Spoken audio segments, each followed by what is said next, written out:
Ralph Garr leads it off against Ron Guidry. Ralph hit him 303, 9 homers, and 42 RBIs. Here's the first pitch, a swing and a miss.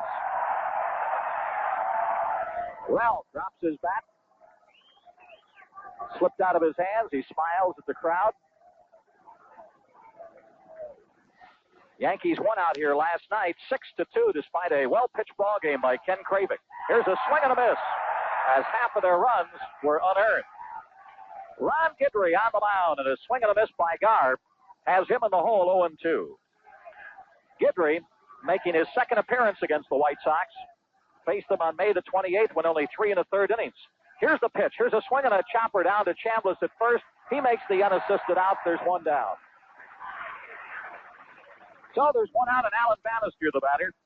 Allen hitting .301, 3 homers and 53 RBIs. That victory that Barrios beat Guidry in the only game the White Sox have won here at Yankee Stadium this year. Bannister's having a good road trip at the plate, hitting .455 with 2 RBIs. He's had his problems in the field again.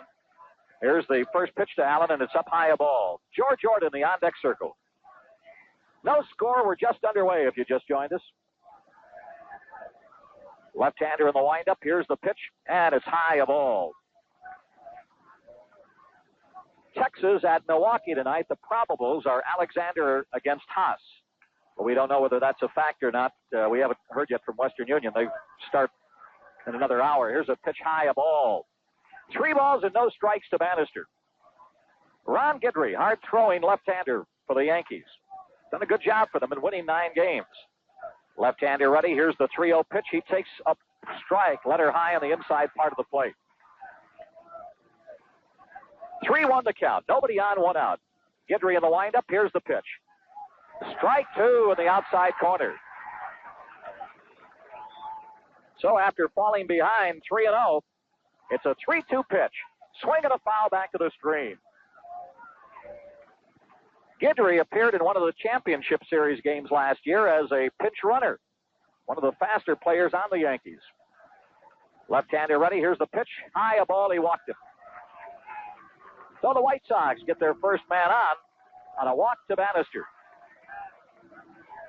Guidry had primarily been a relief starter. Then he became a reliever. Went to Syracuse in '74 and struck out 76 men in 63 innings.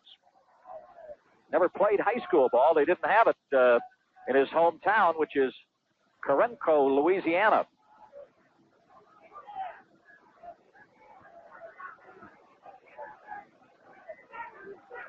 Guidry. Ron Guidry, I guess, is the proper way, according to the phonetics here, to pronounce his name. Here's a pitch outside a ball. Everyone usually emphasizes that D, Guidry. I guess it's Guidry with the G as if it was G-I. Here's the pitch, and it's outside on the corner. A strike, evens it up 1-1. Went to the University of Southern Louisiana. Throws hard. Here's the pitch. Low a ball, 2-1. George Maloney calling the balls and strikes tonight. Hank Soares at first, Ken Kaiser at second, and Greg Kosk at third. Here's the 2-1 pitch. Swing and a miss on a breaking ball. So the count is even up to order. 2 balls and 2 strikes. Runner at first. 1 out here in the first inning. The wind's blowing out tonight. Pretty good clip. From the right field foul line out to left field. Guidry working out of the stretch. Here's the 2-2 pitch. Swing and a miss. He struck him out with the same pitch that he just got him to go after on strike 2. So there's 2 out now, and Richie Zisk, the batter. Zisk hitting .311. 25 homers and 82 RBIs. He's had a whale of a road trip. He was stopped here last night 0 for 4. But already in the 4 games, he's hitting over 600 with 3 homers and 5 RBIs. Left-hander delivers the pitch, a swing and a miss on a fastball about waist high.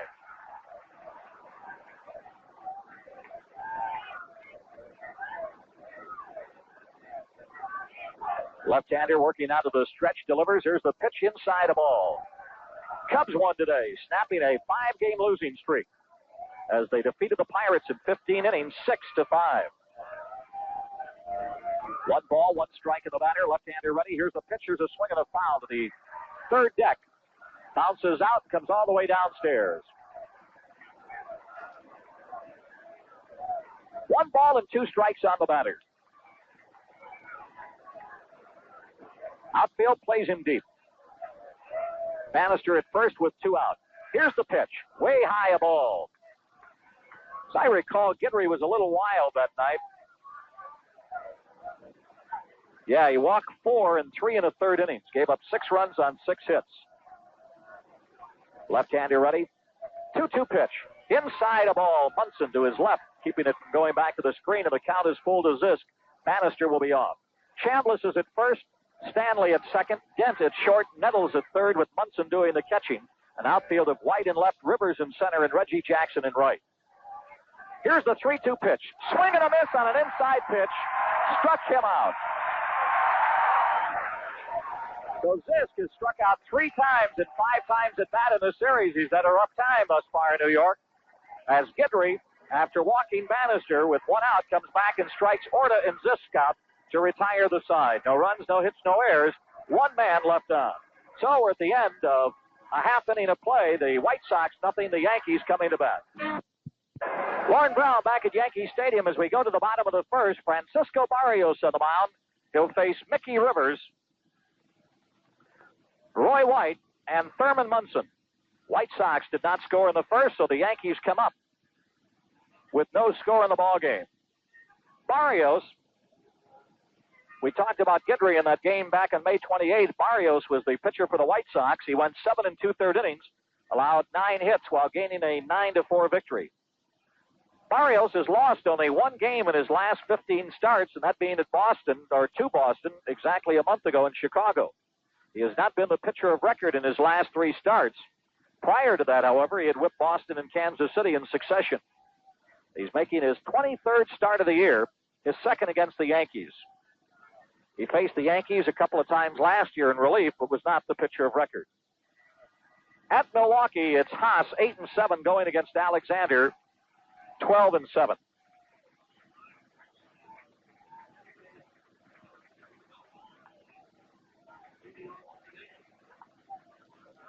Minnesota scored a run in the first inning off of Palmer, and Baltimore came back and scored a run in the first inning off of Redfern. All tied up 1-1 at the end of 1. Mickey Rivers leads it off, hitting .322, 6 homers and 45 RBIs. Eric Soderholm playing in at the grass at third. Here's the pitch. There's a swing and a grounder to second. Orta's got it, and he throws him out. There's 1 down. So Rivers goes after the first pitch by Barrios, and he grounds out to second. Barrios has won 11. He has lost 4 this year with an earned run average of 4.18. In 165 2/3 innings, he's allowed 77 earned runs on 177 hits, 11 of them homers. Here's the first pitch to Roy White, and it's a ball outside. Barrios has struck out 90, and he has walked 40. Previous 22 starts, he has completed 6 games. Here's the 1-0 pitch. Fastball for a strike in the outside corner. We mentioned to you Mark Littell making his first start of the year for Kansas City. It's his 12th of his major league career, but it's been a while. Here's the 1-1 pitch, and it's outside a ball, 2-1. Brian Downing doing the catching tonight. Jim Spencer's at first, George Orta at second, Alan Bannister at short, with Soderholm playing in at third. Ralph Garr in left, Chet Lemon in center, and Richie Zisk in right. Here's the pitch up high a ball, 3-1.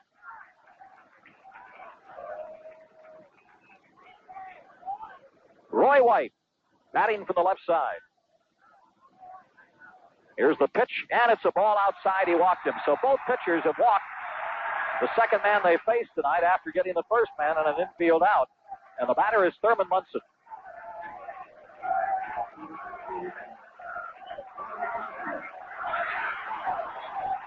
Thurman Munson, the batter. Yankees with 6 left-handed hitters in the lineup tonight, including the switch hitter, White, who just walked. Rivers, White, Jackson, Chambliss, Nettles, and May all batting to the left side. Only Munson, Dent, and Stanley hitting from the right side.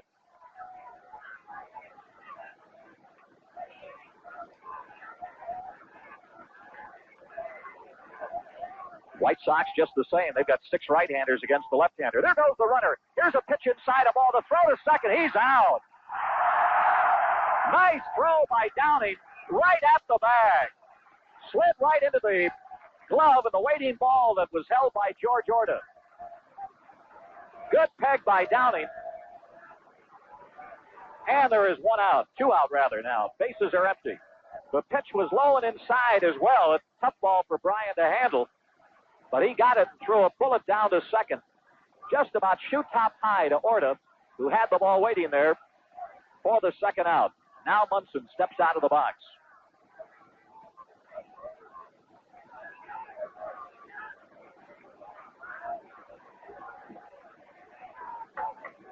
Right-hander ready. Here's the 1-0 pitch, and it's a fastball for a strike.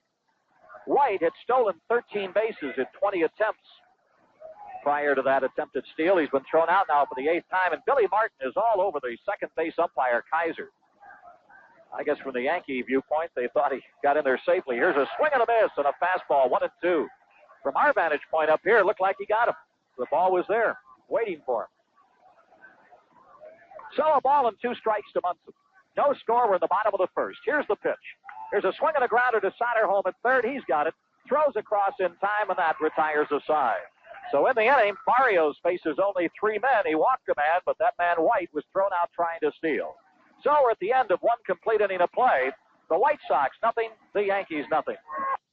Lauren Brown back at Yankee Stadium as we go to the second inning. Lamar Johnson, Eric Soderholm, and Chet Lemon will face Ron Guidry. Number 5, 6, and 7 hitters, the White Sox lineup. No score in the ball game. Boston and Kansas City, no score in the bottom of the second. Baltimore and Minnesota tied up 1-1 at the end of 1, and Texas at Milwaukee just getting underway. Minnesota now in first place in the West, a half a game in front of the White Sox. Texas a game and a half back, and Kansas City 2 back. Here's the first pitch to Lamar, and it's a fastball for a strike. Johnson hitting .301, 14 homers and 46 RBIs. Lamar has had a great road trip, hitting an even .500 with an RBI, 5 hits and 10 times to the plate. There's a swing and a chopper to the pitcher off the mound to his right, gets it, throws, and he gets him by a step. Looked like that ball might, when it first went off the ground, pull a Baltimore chop and get over the pitcher's head, but it went to his right, and he got over there quickly and got it. Didn't stay in the air that long, and he was able to throw him out 1-3. And the batter is Eric Soderholm, hitting .275, 24 homers and 56 RBIs. Well, that 24 is in air. I think I gave you Gamble's stats. Left-hander delivers. Here's a swing and a grounder. The third baseman, Nettles, charges. He's got it. Throws. He got him. Nettles with a tough ball to handle. And he gets Soderholm. Eric hitting .292 coming into tonight's game, with 19 homers and 56 RBIs. I gave you Gamble's home run. So there's 2 up and 2 down here in the second, and Chet Lemon the batter. Guidry's thrown only 3 pitches here in the inning. Lemon hitting .277, 16 homers and 51 RBIs.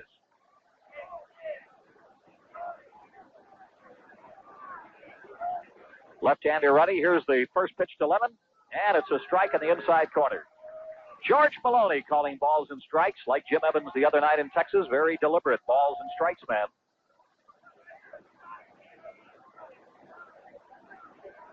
Guidry in the windup delivers. Swing and a miss on a high fastball. Outside. That would have been ball 1. But it was up around his eyes, and he went after it.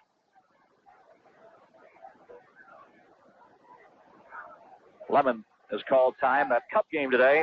Bonham started. Roberts pitched. Justy pitched. Broberg pitched. And Hernandez pitched and got the win, his 6th. Against 4 losses. Demry, the loser, 5-4. Here's the 2-strike pitch. A swing and a foul back to the screen. At 24,039 at Wrigley Field. Enjoyed that victory.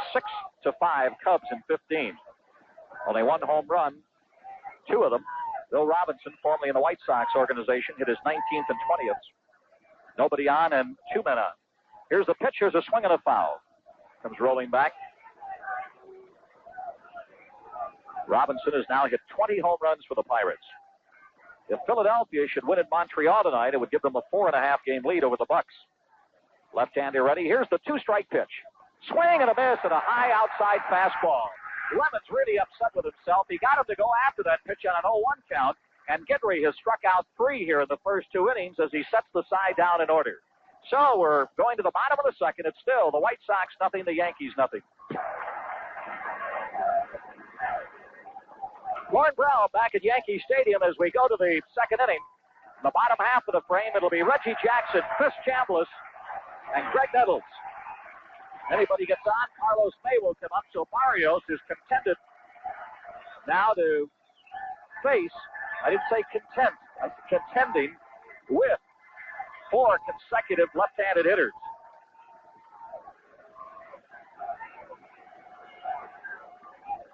Right-hander ready, and the first pitch to Reggie Jackson's outside of ball. Reggie hitting .286, 21 homers and 72 RBIs.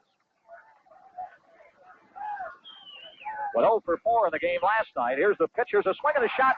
One hop off the glove of Orta into right field, a base hit. So that's the first hit for either club, as Jackson with a sharp single off the glove of Orta. And the batter is Chris Chambliss. Went 1 for 3 here last night, hitting an even 300, 12 homers and 69 RBIs. It was his home run off the bat of Mark Littell, who's starting for Kansas City tonight, that ended the 1976 playoffs in dramatic fashion here at Yankee Stadium. Here's a toss over to first, the runner back. No score in that Kansas City-Boston game. They're at the end of 2. Yankee fans starting to talk it up. Right-hander ready, working out of the stretch. Here's the pitch, and it's a ball outside. Yankees won out here last night, 6-2, before 33,902. Barrios ready. Here's the pitch. Up high, ball 2. 2 balls and no strikes to Chambliss.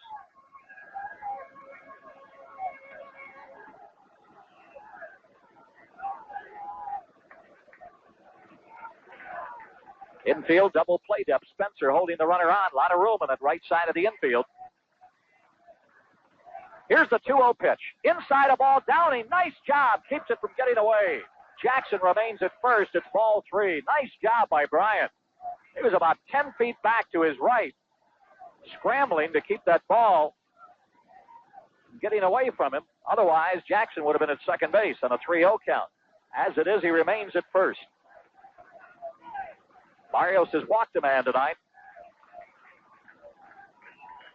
Let's see if they have Chambliss swinging away. Fastball for a strike, but it's inside a ball. Barrios comes down off the mound, looking in at the umpire, who won't look back at him. So he turns and goes back to the mound. He got a fastball just on the inside part of the plate. He was looking for a strike and didn't get it. So the first 2 left-handers against him have singled and walked. That's his second walk. And the Yankees have something going here with Nettles, the batter, left-hander, hitting .237.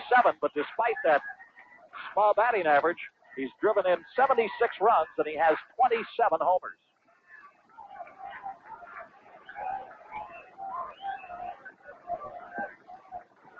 They want the umpire at second to move over a little bit. Now he does. He was in the hitter Nettles' way.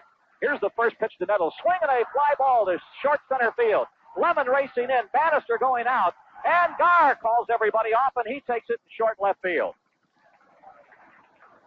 Garr got a hold of it in short left. He came out of nowhere, which is good to see.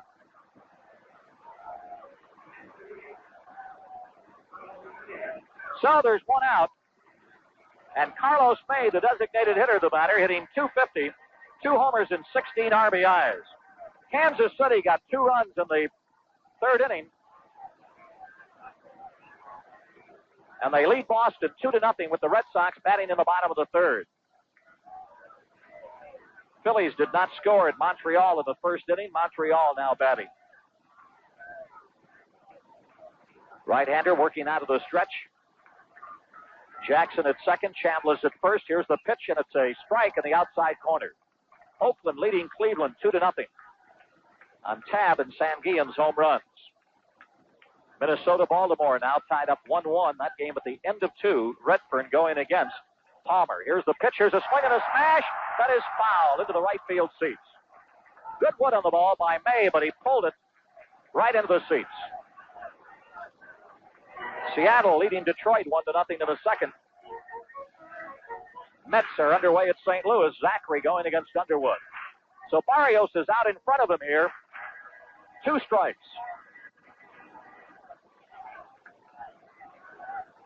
Right-hander ready.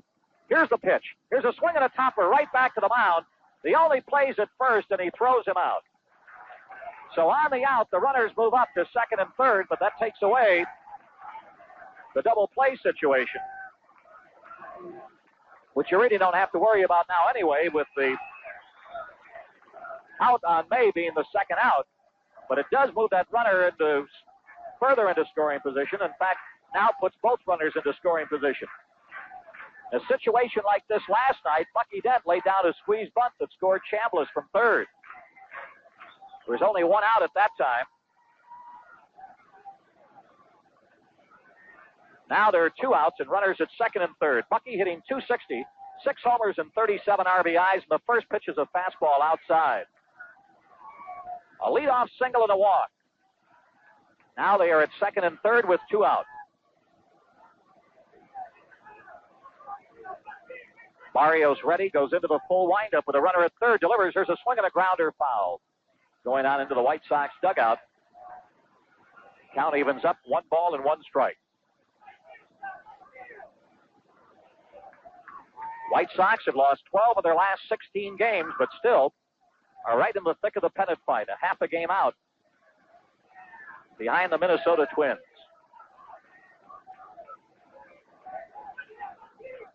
Well, right-hander delivers. Here's the pitch, and took something off that for a strike to Bucky. 1 ball and 2 strikes. The White Sox have either been in first or second place since the 6th of May.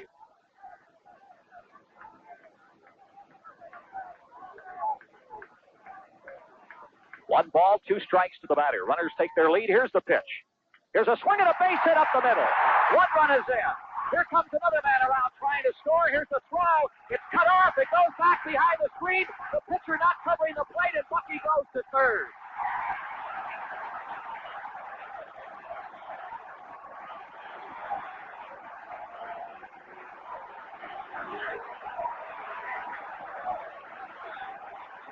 It'll be a single. Going to second on the throw-in and going to third on the air by Lemon. A 2-strike single up the middle. Boy, he laid that ball right down the heart of the plate, a fastball that Bucky just laced right up the middle. That's the 3rd RBI for Dent in this series, and the Yankees lead 2-0. Looked like Barrios was going to get out of it. Now he's got a runner at third, and still 2 out, and Fred Stanley the batter, and the first pitch is outside the ball. Boy, you get the tough guys. You get Nettles and you get May, the left-handers. And he gave in on a 1-2 pitch to Dent, the right-handed hitter. Here's the pitch, and it's a strike in the outside corner, 1-1. And you got to give the hitter credit. He hung in there with him, and that fastball right down the pipe. Right-hander delivers. Here's the pitch, and it's outside the ball. They were looking for the bunt. Soderholm came charging in, as did Spencer. The outfield is playing Stanley shallow in right field, and in center, medium depth in left. 2-0 New York. Right-hander in the windup. Here's the pitch. Here's a swing and a base hit. Now Bannister grabs it. Throws. He got him. Oh, what a play. Oh, what a play. I had called it a hit. And Bannister made the play of the year for him. Going to his left, getting that ball, and throwing Stanley out by a step to save a run. What a play by Bannister. Oh, boy. Well, I'm glad I was wrong. But that ball had traces of a base hit all over it when he ranged far to his left and got it and threw him out on the run to retire the side. But in the inning, the Yankees come up with 2 runs on 2 hits. There was 1 error and 1 man left on. So we're at the end of 2 complete innings of play. New York 2, the White Sox 0. Lauren Brown back at Yankee Stadium as Jim Spencer leads it off in the first pitch. High and inside. Goes all the way back to the screen. Almost hit him. Ball one. Yankees out in front, 2-0. Was talking to Jimmy Pearsall. Said that ball that Bucky Dent hit was up high. Not right down the pipe, but up high from his view in the tube. And the Yankees lead it on Bucky's single, 2-0. Fortunately, that air didn't hurt. Nice play by Bannister. The best play we've seen him make all year. Here's the 1-0 pitch to Spencer. High and inside again. 2 balls and no strikes. Spencer will be followed by Downing and Garr. Left-hander ready. Here's the pitch. Up high, ball 3. Guidry has struck out 3, and he has walked a man here in the first 2 innings. White Sox have not hit a ball out of the infield on him. 3-0 the count. The left-hander in the windup delivers, and it's a fastball right down the pipe, 3-1. Ron Guidry. Cajun from Louisiana delivers. Here's a swing and a fly ball to center field. Rivers coming on. He's there, and he's got it. A long way coming in and hauls it in for the first out. So Guidry is retired 6 in a row here. After a 1-out walk in the first, and Brian Downing's the batter. Brian hitting .279, 3 homers and 16 RBIs. Nettles in to talk to Guidry.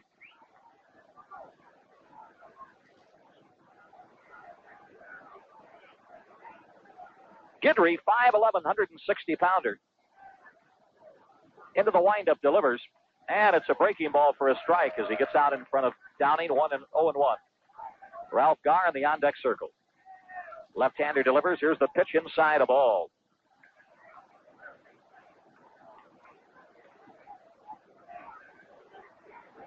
Here's the pitch. Checked his swing in time, a ball low.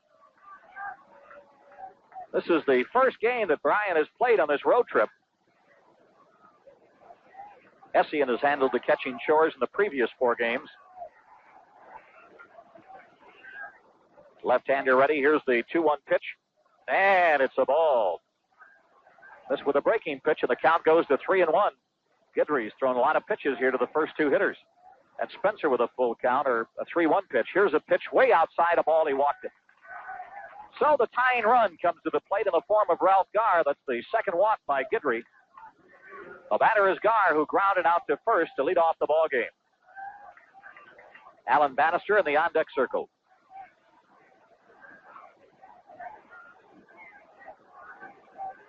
Outfield, giving Ralph a lot of room in right center. They play him to go the other way. Also a lot of room in right. Here's the pitch. Swing and a miss. He had a big cut. Per Ralph Garr, right?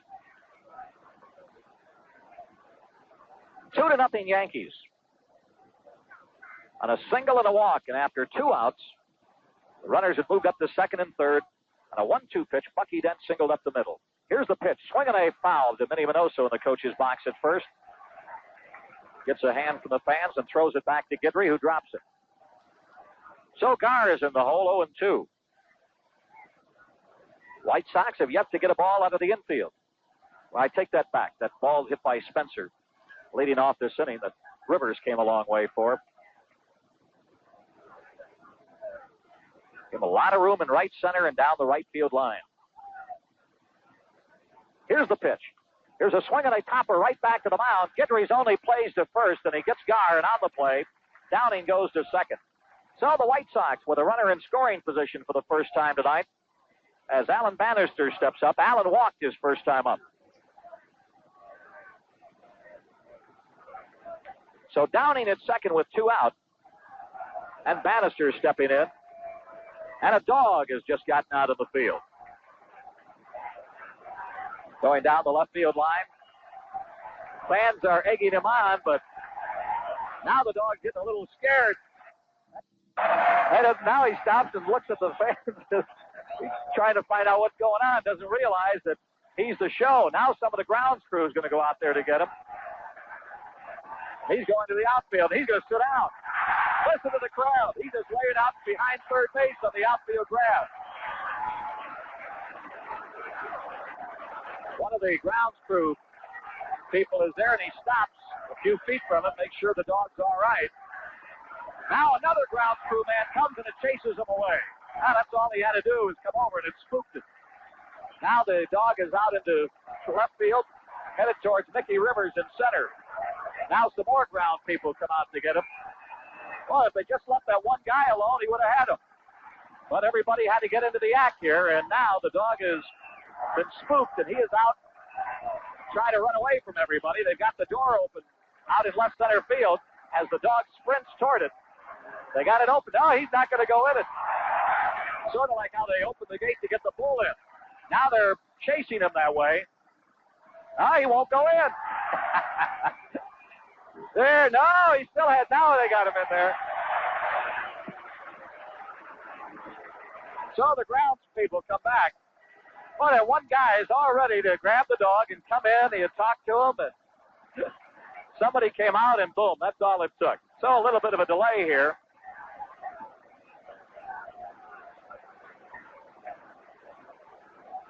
Boston did not score in the third. Kansas City out in front 2-0 at the end of 3. Baltimore and Minnesota tied up 1-1 at the end of 3. Philadelphia at Montreal, no score tonight. California, Toronto just underway. Hartzell against Bird. Here's the first pitch to Bannister, a breaking ball for a strike. Seattle lives lost 9 in a row. They trail the Tigers 2-1 at the end of 2. Left-hander ready. Here's the pitch. Here's a swing and a base hit into left center field. Here comes Downing coming around to score, and it's a 2-1 ball game as Bannister drives in his third run of the road trip. He's had a perfect night here tonight with a walk and a single, and it's a 2-1 ball game. And George Orta, the batter, he struck out his first time up. So the shortstops tonight, Bucky Dent and Alan Bannister, have driven on all 3 of the game's runs. Jerry Tabb has hit another home run for Oakland. The ex-Cub product out of Tulsa University now has 3 for the year, 2 of them tonight.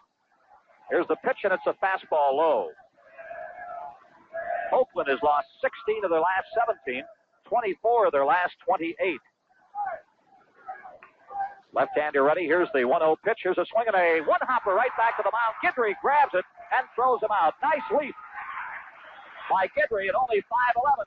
Jumped high off the mound and got it and threw Orta out to retire the side. But the White Sox come back with a run on only 1 hit.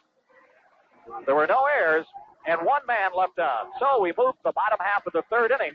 It's New York 2, the White Sox 1. Warren Brown back at Yankee Stadium as we go to the bottom of the third. Yankees out in front, 2-1 as the top of the order comes up. Mickey Rivers, Roy White, and Thurman Munson to face Francisco Barrios. Remember, the White Sox will be home next Monday and Tuesday, breaking up this 9-game road trip before going on to Baltimore for a pair. And they'll be hosting these Yankees. 20,000 general admission seats on sale the day of each game. Here's the first pitch to Mickey Rivers, a swing and a miss, strike 1. Rivers went after the first pitch in the bottom of the first and grounded out to second.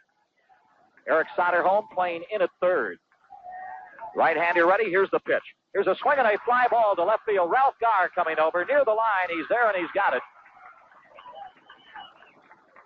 And there's 1 out in the inning. 1 down, and Roy White, the batter, he walked his first time up and then was thrown out trying to steal. You joined us late. The Yankees got their runs on a 2-out single by Bucky Dent with runners at second and third, and the White Sox came back with a run in the third inning on a 2-out single by Alan Bannister. Here's the first pitch to White, and it's a strike in the outside corner, knee high. Francisco Barrios has beaten the Yankees once this year, trying to do it for the second time here tonight. Right-hander ready. Here's the pitch. Swing and a miss. Strike 2. The White Sox would like to take this game, then go home and rest a couple of days before resuming play with 4 games at Milwaukee beginning Friday night. Right-hander ready. Here's the 2-strike pitch. Here's a swing and a grounder to Orta. Backs up in the outfield grass, has it, and he throws him out, and there are 2 down. Well, we've been asked to pass along to you, Sox fans. The Sox supporters are going to be sitting out in right field for that weekend series at Milwaukee, and they'd like to have all the support they could get. So you might try to locate yourself in the right field bleachers at Milwaukee for the weekend.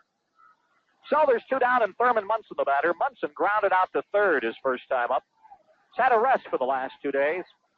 Nagging injuries have been bothering him. Here's the pitch to him. Here's a swing and a base hit. First pitch, he hung up there, and Munson lashes into left field for a single. That's the third hit off of Barrios. And the batter now is Reggie Jackson. Now it's where you're in trouble. Even though there are 2 outs, you get Reggie Jackson, Chambliss, Nettles, and May, all these left-handed hitters that caused Barrios problems in the last inning. Though it was a right-hander that drove in the 2 runs with the single. In fact, of the 3 hits, 2 of them have been by right-handed hitters. Here's the pitch to Jackson, up high a ball.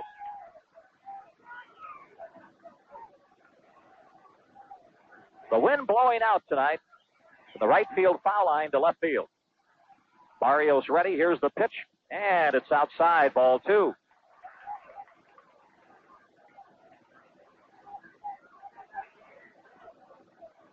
Two balls and no strikes. Barrios from the stretch delivers. Strike up the outside corner. 2 balls and a strike.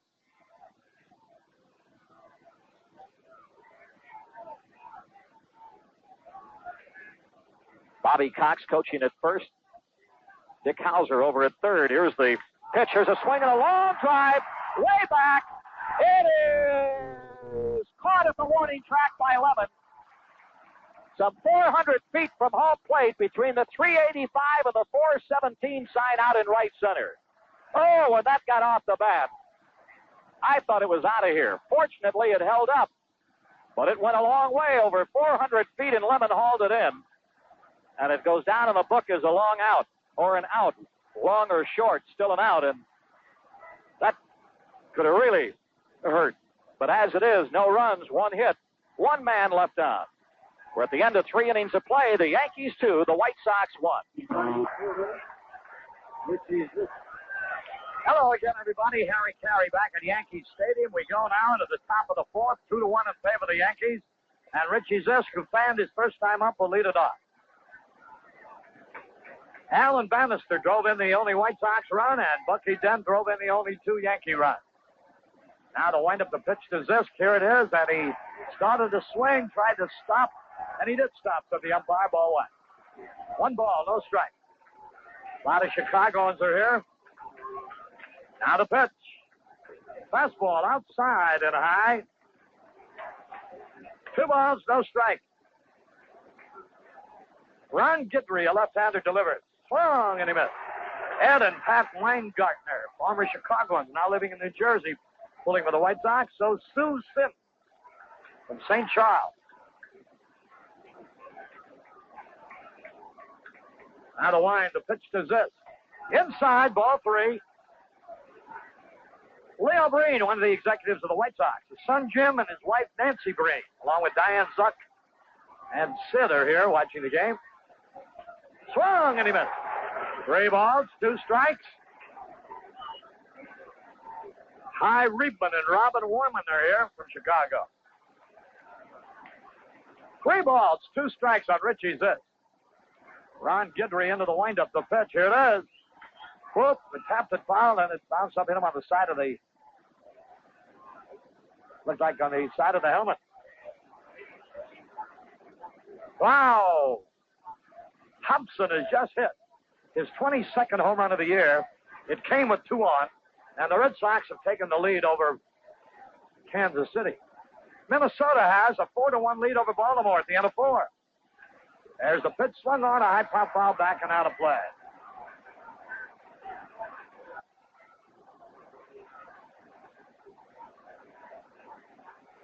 Oakland leads Cleveland 4-0 in the 4th. Philadelphia and Montreal don't score. Now the wind-up 3-2 pitch. Ball 4 is low, Eddie Irich. And that's a 3rd walk given up. One of them came around to score on Guidry. Mike and Peg Zavante from Itasca here, and so is Jim Pender from hometown Illinois. And Gary Robeson from Waukegan. Here's Lamar Johnson, a runner at first, nobody out. Ron Guidry getting ready. Right-hand hitter digging in. Now the stretch, the pitch, and it's a little bit wide, ball one. Fred and Mary Barth from Bensonville are here. So's the Sheps family from Chicago. Guidry is ready. The pitch. Swung, and he missed, and he had a good cut. Joe Placente and Pete Casa, Bridgeport, are here. And Mark and Diane Kerber from Chatsworth, Illinois. So you see the White Sox have a lot of rooters here. Now the stretch, a ball and a strike, the pitch. There's a base hit like a bullet to left. White Sox have runners at first and second, nobody out. Lamar Johnson ripped a line drive over Bucky Dent's head into left field.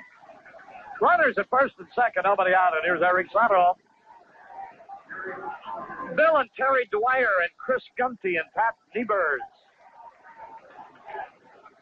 are here for the Chicago area, and so's Lieutenant Lucky Hayes, who is with the Andy Frame people, and the Thompsons are here. Runners at first and second, nobody out. Soderholm waiting. Now the pitch. Fastball in there, a strike off. Soderholm, who hit his 19th last night. Up there with runners at first and second. Nobody out. Now the stretch by Guidry, the pitch. Half swing, he didn't mean to do it. And he's in the hole now, strike two. 2 strikes and nothing.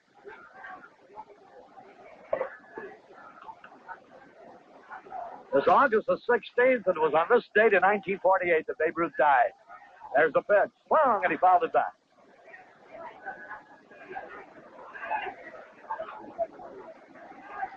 This is Army night here at Yankee Stadium.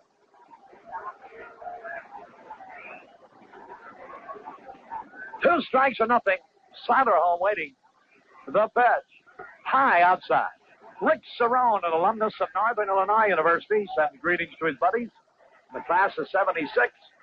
Rick's now associated with a magazine called Baseball. Now the stretch, the pitch. There's a long drive, deep center field. Mickey Rivers getting under the ball. This tagging up. Here he comes. The throw goes into second base. He knew he couldn't get this. The ball wasn't so deep. So very wisely, he threw into second. Had he thrown towards third, Lamar Johnson would have advanced to second. Here's Chet Lemon now. Lemon batting .277. 16 homers. 51 runs batted in. The tying run is a third. 1 out. Dan, Dave, and Larry from LaGrange are rooting for the White Sox. Infield's playing back. Now the pitch. Ground ball. They may be able to get two. The throw to second one over to first. Save! And the run count. Boy, did they handle that ball. And did Lamar ever take Stanley out, but he got the ball away. And they almost doubled up Chet Lemon. Boy, Dent got that ball. He had to charge it. It wasn't hit hard. He had to come into the infield grass and then throw from the side. He got it away quickly to Stanley, who almost completed the double play. But he failed, thank goodness. And it's a run batted in. The score tied 2-2 as this walked. So, here's Jim Spencer now. The pitch. Curve is a little bit outside at the belt. Ball one. 1 ball, no strikes. Steve and George Wyatt from LaGrange, Illinois here. The pitch. Easy roller to the second baseman, Stanley. He's got it over to first in time. But the White Sox tie it up. 1 run. 1 hit. No errors, 1 left. We go to the bottom of the 4th inning. The score tied 2-2. Harry Carey back at Yankee Stadium. Here's Chris Chambliss to lead it off. Butch Hobson's 22nd home run of the year came with 2 on. And the Red Sox now lead Kansas City 3-2. Here's the pitch to Chambliss. Bouncing ball. Spencer, nice play. The pitcher covers the toss. He's out. Nice play all the way around. 1 gone. Here's Greg Nettles. Minnesota got 3 in the 4th. Lead Baltimore 4-1 at the end of 4.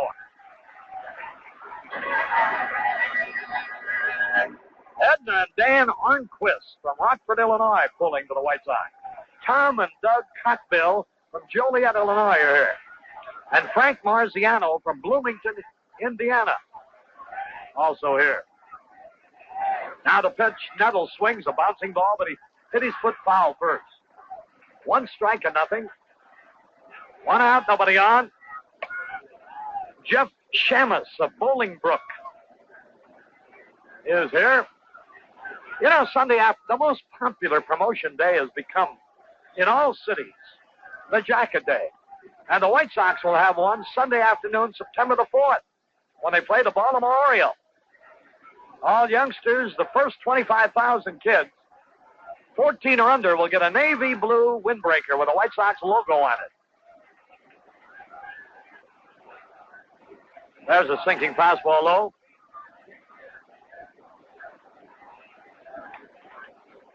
And the count is evened up at a ball and a strike. 1 out, nobody on. Let-off pitch is a little bit low. And outside, ball 2. Remember that, Jacket Day, Sunday afternoon, September the 4th against Baltimore. Those are great jackets. 2 balls and a strike. They're blue jackets with the White Sox logo. Ball 3 is low. A base on balls has led to each of the White Sox runs.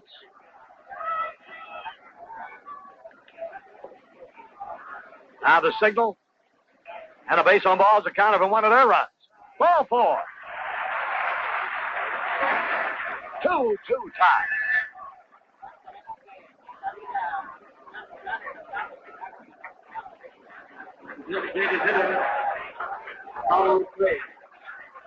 Here's Carlos May, the designated hitter.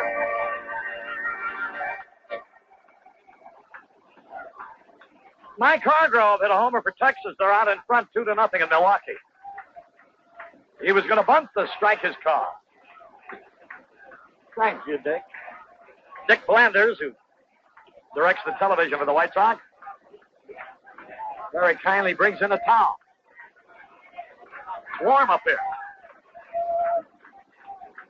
There's a pitch swung on, bouncing ball over. Might get a double play. Throws his Bannister for 1 over to first. The throw is wide. May forces Nettles from Horta to Bannister. Bannister could have had the double play, but the throw with Nettles pressing him was wide. Boy, it looked at that play like that's happened several times where it looks like Horta could run right for the runner, tag him, and then throw the first. 2 men are out. Here's Bucky Dent. He drove in their run. Now the stretch by Barrios, the pitch. Low and outside, ball 1. 1 ball, no strikes. 2-2 tie. Minnesota's winning the pitch. Slider over the outside corner. Minnesota is winning. Texas is winning. Kansas City is losing at Boston. And the White Sox are tied. A ball and a strike, the pitch. Slice foul out of play. 2 strikes and a ball. The Yankees in Chicago for the final time, unless the White Sox meet them in the playoffs, next Monday night and Tuesday night. 20,000 unreserved seats go on sale the night of the game. Now the stretch. The pitch inside. That's the way to go. That's the pitch. He never hit a ball up the middle on that pitch. 2 balls, 2 strikes. Barrios was ahead of Dent when he drove in those 2 runs, 2 strikes and a ball. Now that same curveball looks a little different because he's got to look both places. The pitch. Ball 3 is high. 3 balls, 2 strikes. The runner will be going. Bucky Dent hitting .260. 39 runs batted in. 3 balls, 2 strikes. There goes the runner. High pop fly. Center field should be easy. Lemon coming in under the ball, and he has it. So, It's no runs, no hits, no errors, one left. Jim Janney's Cafe Bohemia is known from coast to coast. Located at Clinton and Adams in Chicago. 736-3366, 24 hours a day. Ziz walked in the fourth and eventually scored on an infield out to tie it up. The pitch swung and he fouled it into the upper deck. Whoa! A man reached for the ball and then almost fell over the railing. What's a life if you get a $2.75 baseball, right? Harry, he is so happy he wouldn't have cared. 2 balls and a strike to pitch. Ball 3, oh no, make that a strike call.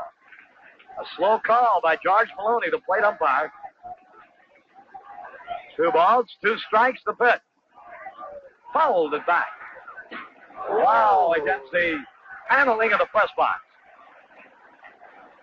You know, our right-handed hitters against this fastball are swinging a little too hard.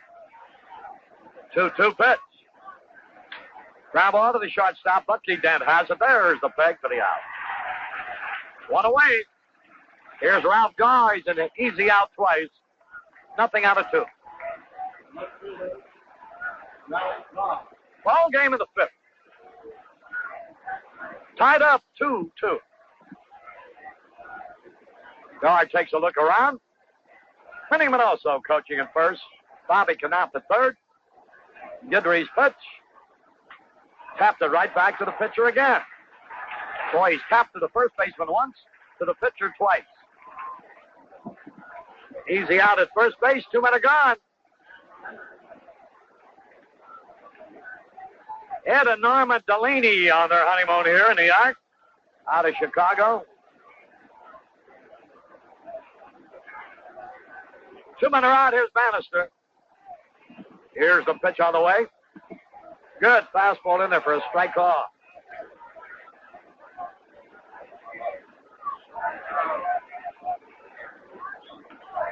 The pitch.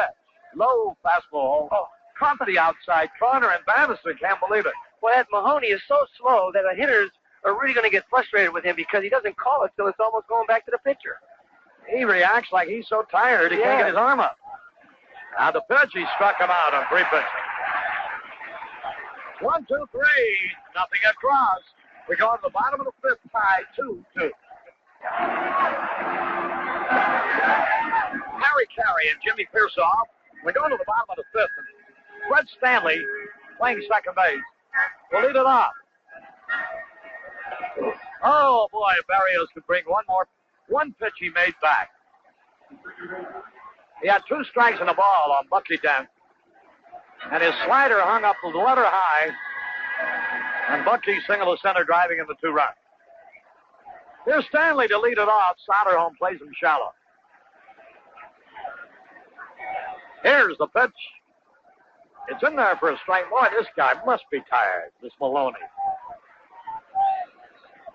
Now the wind, the pitch. Here it is.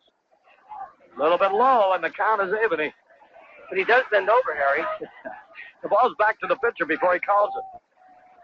Now the delivery swung, and he fouled it out of play. 2 strikes and a ball.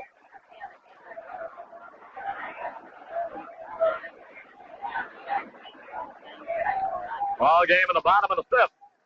The delivery lined into center field, and Lemon is playing it perfectly for the out. Lemon was playing shallow, and Stanley's line drive went right to him. Barrios has thrown that slow pitch to Jackson, who hit a shot off it. He's thrown it to a number of hitters, and it just seems like it hangs there, doesn't break. So with 1 away, here's Mickey Rivers in the infield, closes in on him. This guy bounces the ball and beats it out. Here's the pitch. Swings, and he foul tips. He has swung at the first pitch each time up. 1 out. Ball game in the 5th. There's a shot to right for a hit. Mickey Rivers singles to right. That brings up Roy White. White, a good hit and run man. Rivers has stolen 20 bases this year. He leads the Yankees. He's also been thrown out 13 times.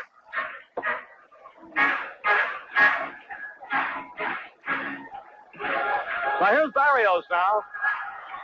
Rivers the lead. And the pitch. Here it is. In there for a strike call. One year he stole 70 bases, Rivers, for the Angels in 75. Last year he swiped 43. So he can scoot. 1 strike or nothing. Thurman Munson on deck. Pitch a little bit outside. The count is even at a ball and a strike. I think this guy is as good a clutch hitter as the Yankees have had in many years. Roy White. Now the throw to first, the runner back.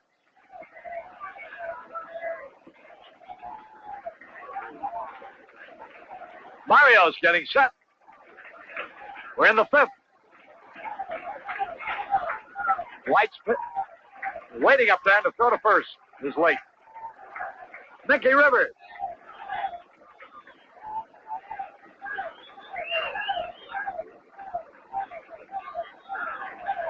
Takes the lead. Barrios throws over there, but he's back. 2-2 tie. We're in the bottom of the 5th. White Sox have made only 2 hits.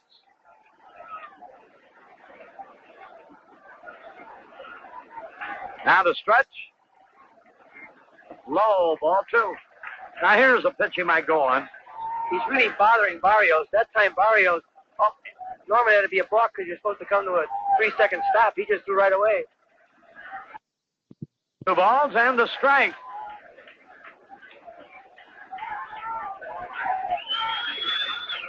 Watch Rivers.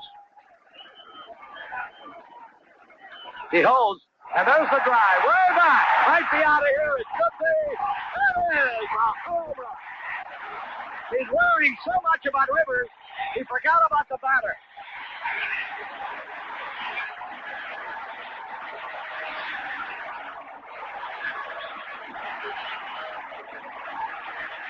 Roy White, 11th home run of the year. The Yankees have taken a 4-2 lead.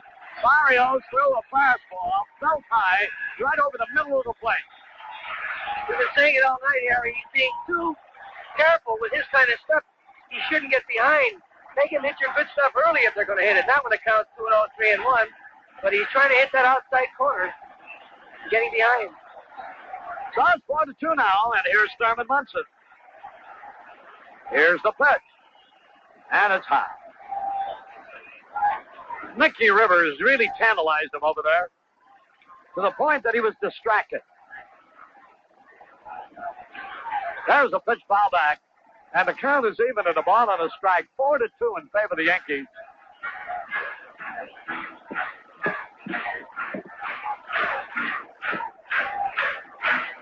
Right-hand hitter waits. The pitch. Swung, and he missed. 2 strikes on the ball. Munson batting .295. 1 man out. Now the wind, the pitch. Low and outside. That evens it up to 2-2. Roy White. Pop one into the right field stand. Scored behind Mickey Rivers. Well, that's a nice Porsche for a left-hand hitter. 350. There's a pitch foul back. Well, I'll say it is. You know, Jackson was hitting like he should be hitting. He ought to have about 35 home runs by now. 310 feet down the line, 350 in straightaway right center, 385 in the extremity. Now the wind of the pitch to Munson. Curve is outside. And Barrios thought that should have been a strike, and Maloney that he would call the pitches. And the bench just gave it to him, too. 3 balls, 2 strikes.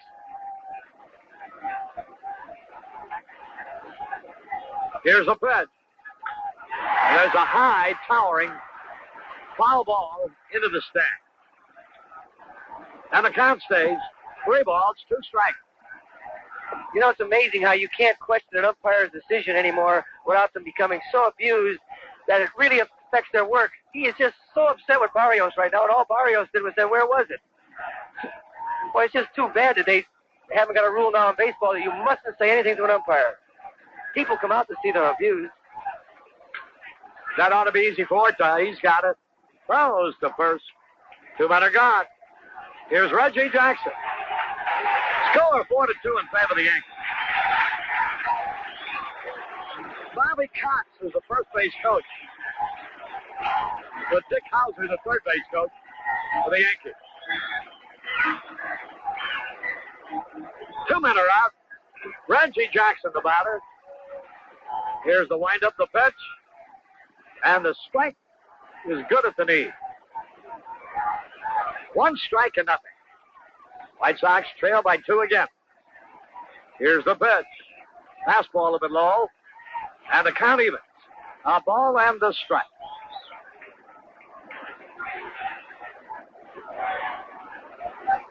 Here's a pitch foul back to the screen. And Reggie really had to cut it down. Keeps throwing that ball on the outside corner. You can't consistently pitch major league hitters in the same spot. You've got to move it around. I don't care who he is. Because once they look for it, they'll hit it. Now the pitch is high. And it evens the count at 2 balls, 2 strikes. Bottom of the 5th, the Yankees are leading on Roy White's 2-run homer.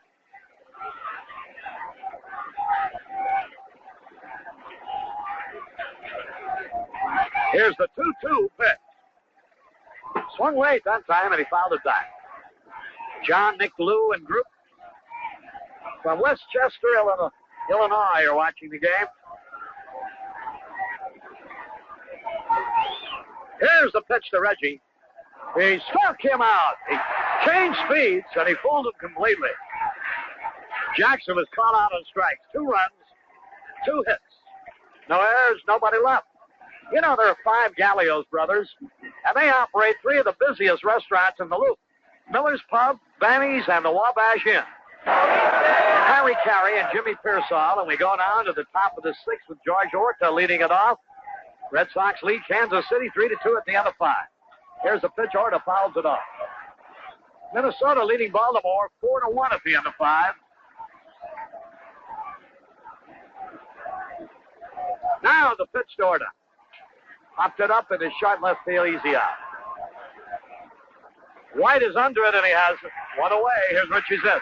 I got a bulletin right here, Harry. Oakland's beating Cleveland in the 5th, 5-3. Very, very interesting, Jimmy. I knew that would be very exciting. Well, that's for the benefit of the gamblers. I doubt if anybody other than Charlie Finley is really interested around Chicago in that game. 1 out, here's Richie Ziff. And a fastball is high, and I guess Charlie Finley is down in Florida, where all the general managers are convening. This takes it high. Since when does he go to meetings? 2 balls, no strike. 1 out. Oh, he goes to quite a few of them. Now the pitch. Right in there, a beauty. 2 balls and a strike. 4-2 now in favor of the Yankees. Here's the pitch swung on. Sliced down the right field line. Hey, this ball might be trouble. It is foul ball into the corner. And Ziss pulls up at second base with a double. That was a high pop fly that dropped just there inside the line. A double for Ziss. And that brings up Lamar Johnson.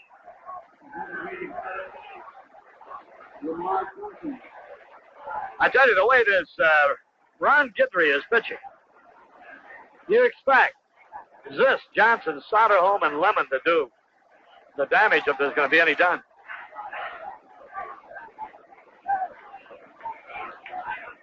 Philadelphia tied to Montreal 1-1 in the 3rd. Here's the pitch to Lamar Johnson. High fastball. 1 ball, no strikes. 1 out, a man in scoring position. Eric Soderholm will be up there next. Now Guidry's pitch. Here it is. High ball. Have another one for the gamblers, Harry. Seattle's leading Detroit 1-0 in the 6th. 2 balls, no strikes on Lamar Johnson. Boy, if this pitch is good, he'll be going after it. Out of stretch. The pitch. Line shot. Center field. Base hit. Here's this. Stopping at third base. Throw comes into second. Johnson lined to single to center. This holding up at second, thinking the ball might be caught. Only advanced to third. That ball was high over the head of Johnson, and he just reached up there and ripped it. He loves those left-handed fastballs. Here's Satterholm now. They have runners at first and third. The infield of the Yankees is playing back, hoping for the double play. They're playing Satterholm to pull. Oh, I'd like to see him hit one to right field. Out of stretch. Here's the pitch. Swings, and he misses. He chased the bad ball, curveball. Tried to stop and bring the bat back, but he had gone around. He had it weakly the first time up to third base, and then he hit a little fly ball to center, so he's really swinging it hard at him. Now the pitch. There's a long drive down the right field line. If it stays fair, it is foul ball. Holy cow. He was trying to go that way. Boy, you can break your bat and hit a home run down the right field line in this ballpark. 2 strikes and nothing. Chet Lemon will be next. The pitch. There's a long drive way back. It's going to be caught. Take up, Chet. A run will score easily. And here goes the other man for first. Stops, comes back. A long sacrifice fly, 420 feet away by Satterholm. Drives in his 57th run of the year. And now it's a 4-3 ball game. And here comes Art Fowler, the newly appointed pitching coach of the Yankees, to talk to Ron Guidry. I would imagine that they're going to start talking to him about getting the ball down. He's been trying to throw awfully hard, and his fastball has been high, and his breaking ball is starting to hang right now. He's throwing a lot of pitches. Here's Chet Lemon now.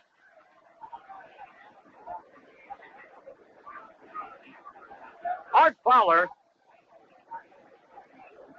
who is Billy Martin's buddy, wherever Billy goes, Fowler goes along. Billy depends on him heavily. He thinks he's the best pitching coach in the business. All right, here's Lemon now. The pitch. Swings, and he misses. A low fastball. Come on, Chet, go back to your wrist hitting. He's trying to hit that ball out of the ballpark. Yeah, he's taking some vicious swings. He averaged 277, 16 homers. Now the pitch, here it is. Fouls it back to the string. He's in the hole, strike 2.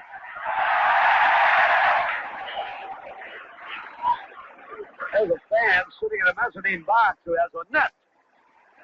Stealing my stuff. Prettier looking net. Yeah.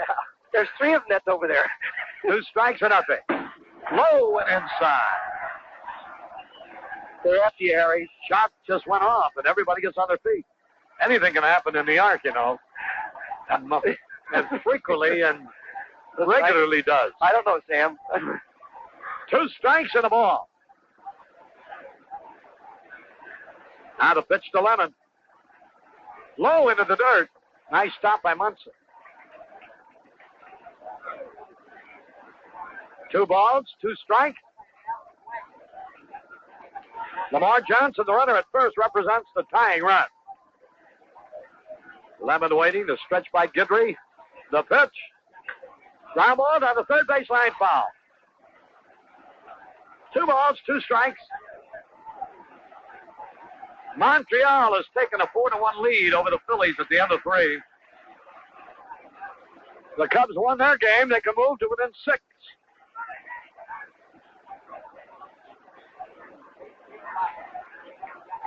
Down the stretch. Here's the pitch. Hey, struck him out. On a curveball. He didn't have a very good swing at all. 1 run, 2 hits. So there's 1 left. We go to the bottom of the 6th. Yankees 4, White Sox 3. Imagine 1 cubic foot. A solid square, 1 foot high, 1 foot wide. Here's Chambliss to lead it off as we go into the bottom of the 6th. The Cubs in 15 innings beat the Pirates 6-5 today. So they moved to within 2.5 of the second-place Pirates. There's Chambliss.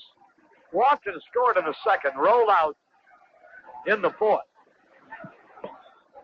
Here's Barrios' pitch, and it's a little bit wide. Ball one. One ball, no strike. Bottom of the sixth. 4-3 Yankees. There's a long drive. Deep left center. Gar, and the run is there. Makes the catch. Boy, he covered a lot of ground on that one. Gar, a fine running catch of Chambliss' long drive. He got a great jump on that ball, Harry. It's the best jump I've seen him to his left get all year. And with his speed, he made it look easy. One away, here's Nettles. A 2-run homer by Roy White. And a 2-run, 2-out, 2-strike single by Bucky Dent. A counter for the 4-run. Here's the pitch. Wide. For the White Sox, a single by Bannister drove in one. An infield out by Lemon drove in the other. And a sacrifice fly by Soderholm drove in a third. Here's a little squibber who's going to field it. Bannister on the run throws nicely for the out.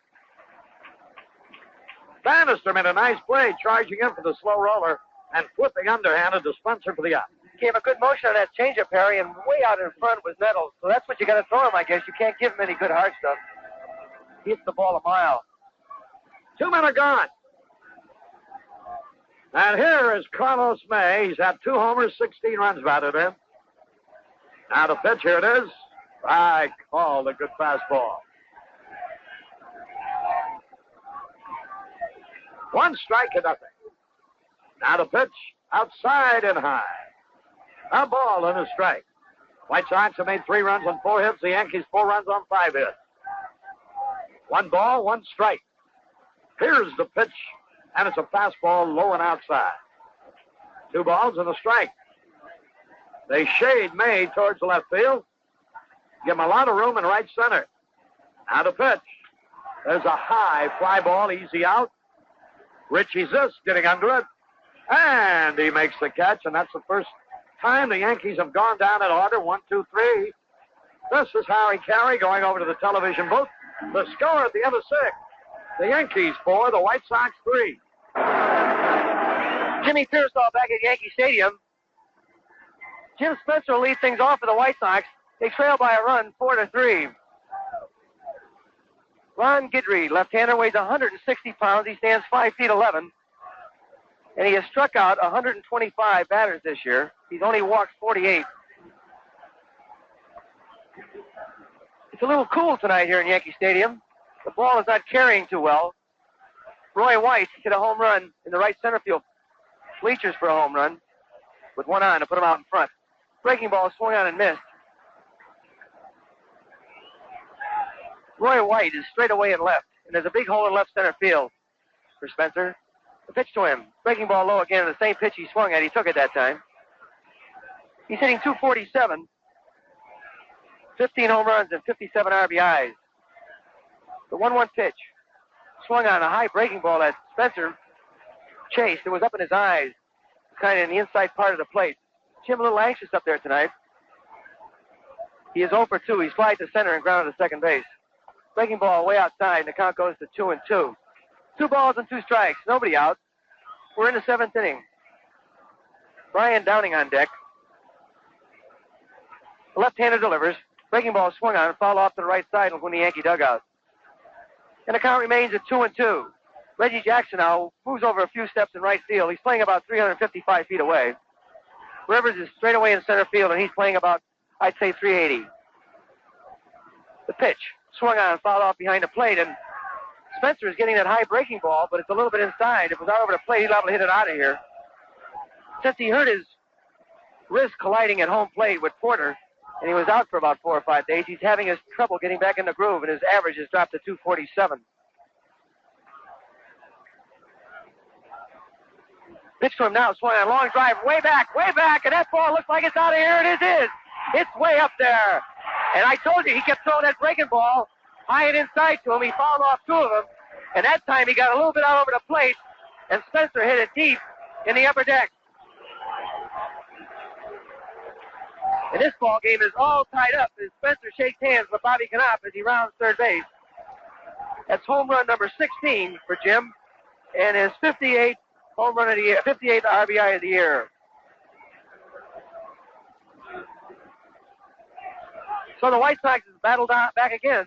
They gave up 2 runs on a Bucky Dent single in the second inning and battled back with a run in the third and one in the fourth. Downing the hitter.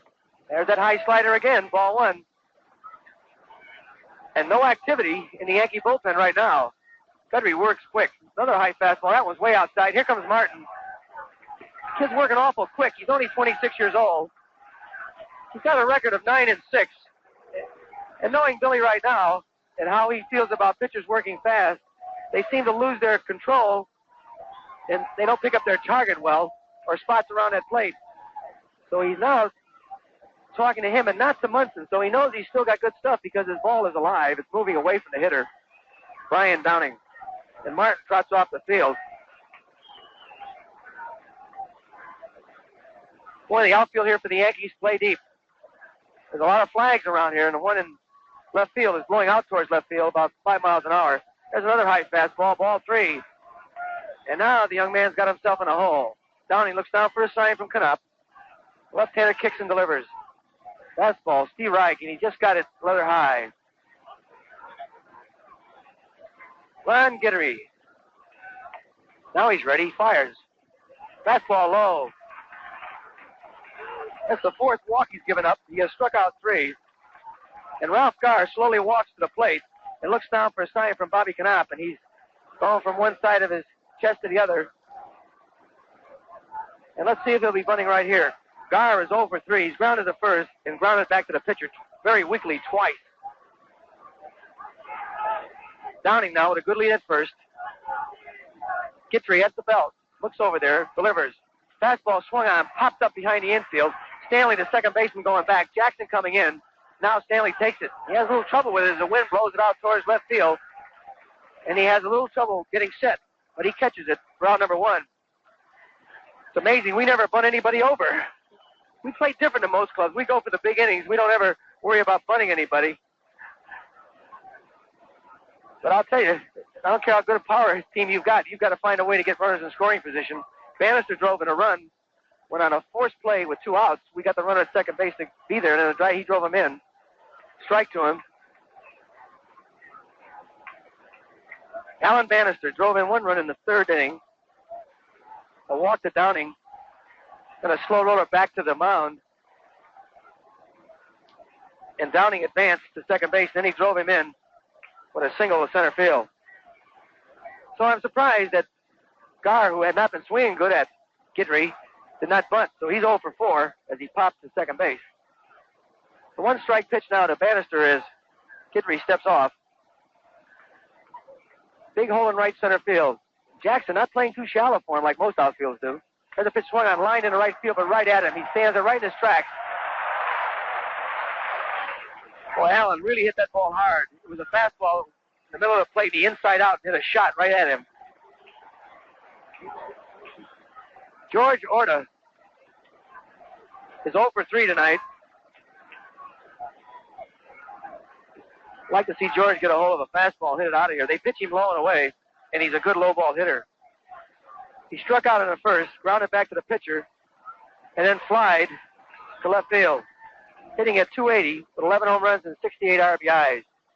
2 outs, 7th inning. This ball game is all tied up on Spencer's home run, 4 apiece. Breaking ball high again. That's the same type of breaking ball that Spencer hit out for a home run. That was the 5th home run this year by Spencer off a left-hander. Fastball right down the middle for a strike, and he took it. Hey, don't forget, August 22nd and 23rd, the Yankees come in to Comiskey Park. 20,000 reserved seats will go on sale the day of the game. Unreserved seats.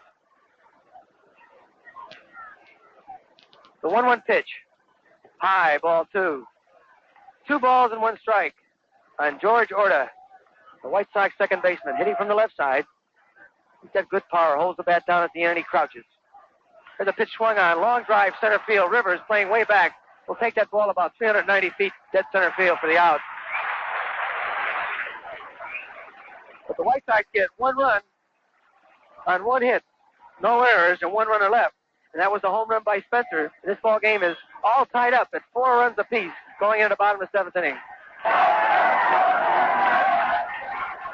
Hi, everybody. Jimmy Pearsall at Yankee Stadium, where the White Sox have tied this ball game up in the top of the 7th inning with 1 run. And to lead things off, in the Yankee bottom of the 7th inning, it'll be Bucky Dent. Dent singled in the 2nd inning with 2 runners on to drive in 2 runs, and then he flied to center field. Kansas City got 1 run in the 7th inning, and they tied that ball game going up into the bottom of the 7th at Boston, 3 runs apiece. Francisco Barrios has given up 4 runs on 5 hits. His pitch now, swung on, fly ball, left field, going down the line. He didn't have a very good cut at that ball. He swung at it way out in front and just flipped it foul down the line. It could have been a base hit if it was fair, but it curved into the stand. Minnesota leads Baltimore going into the 7th, 4-0 at Baltimore. 1 strike on Bucky Dent. Barrios delivers. Swung on, fly ball, center field. Lemon standing in his tracks. Now he'll take it for out number 1.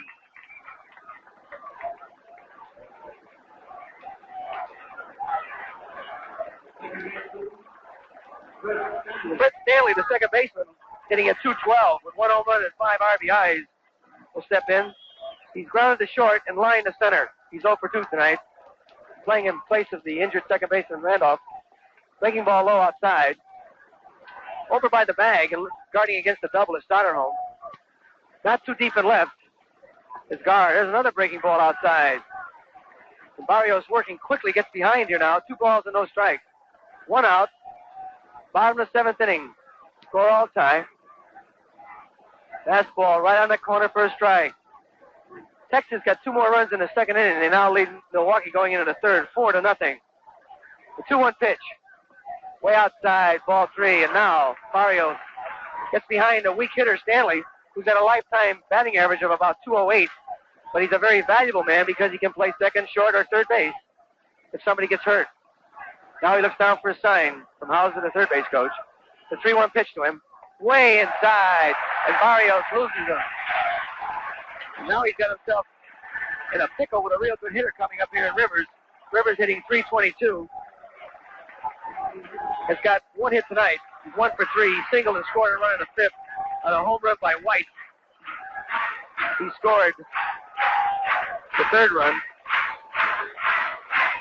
Barrios' 2nd walk. He has struck out 1. Mickey River touches at the plate. Great speed, boy. You've got to hurry your throw to first base. Pitch swung on, fly ball right field, a high fly to Zisk, and he's camping under it right now, and he ought to have it. Boy, River, going after that first pitch, was trying to hit a home run. He has 6 home runs and 45 RBIs, and he was trying to hit a home run right there.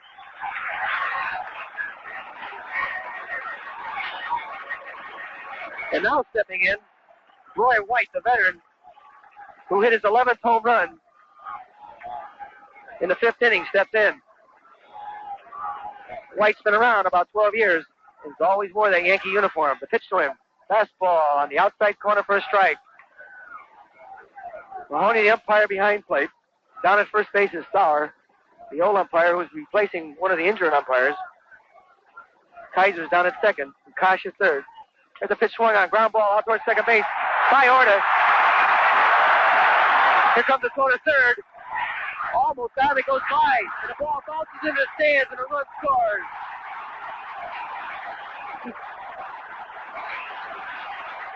And now, White goes all the way to third.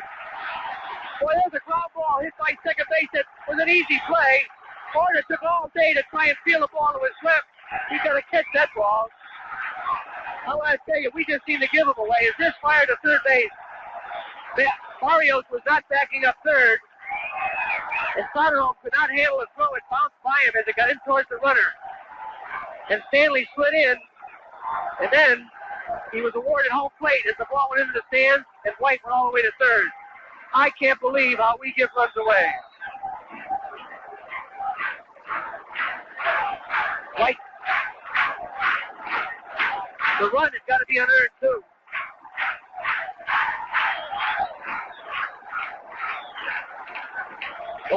Stanley very costly with 2 outs. And now Munson steps in. Pitch to a Swan, right back at the pitcher. There's 2 outs. Throw to first base. He was going to run throws to the third baseman and run White back. Boy, I don't know what game we're playing. We forget how many outs there are, where to throw the ball. And a good, easy play that Order could have gone to his left and fielded. He took all time to get to the ball. If he wanted, he could even dove and made sure. So they get a run. And Chicago goes out. The Yankees go out in front now with 1 run here in the bottom of 7th, 5-4. Hi again, everybody. Lauren Brown back at Comiskey Park as we go, or rather at Yankee Stadium. I wish we were in Comiskey Park. White Sox trail 5-4, another unearned run. Sox have given up 7 unearned runs in the last 3 ball games. Looked like Orta was going to get a ball, and I don't know if the runner Stanley getting and racing in front of him bothered him, but it was almost as if he went to the ball in slow motion.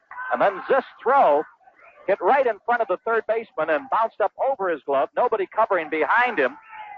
And the ball went into the seats. Here's a swing and a foul back to the screen by Richie Zisk after taking the first pitch for a ball. 1 ball, 1 strike to Zisk. Richie has walked and scored, and he has doubled and scored.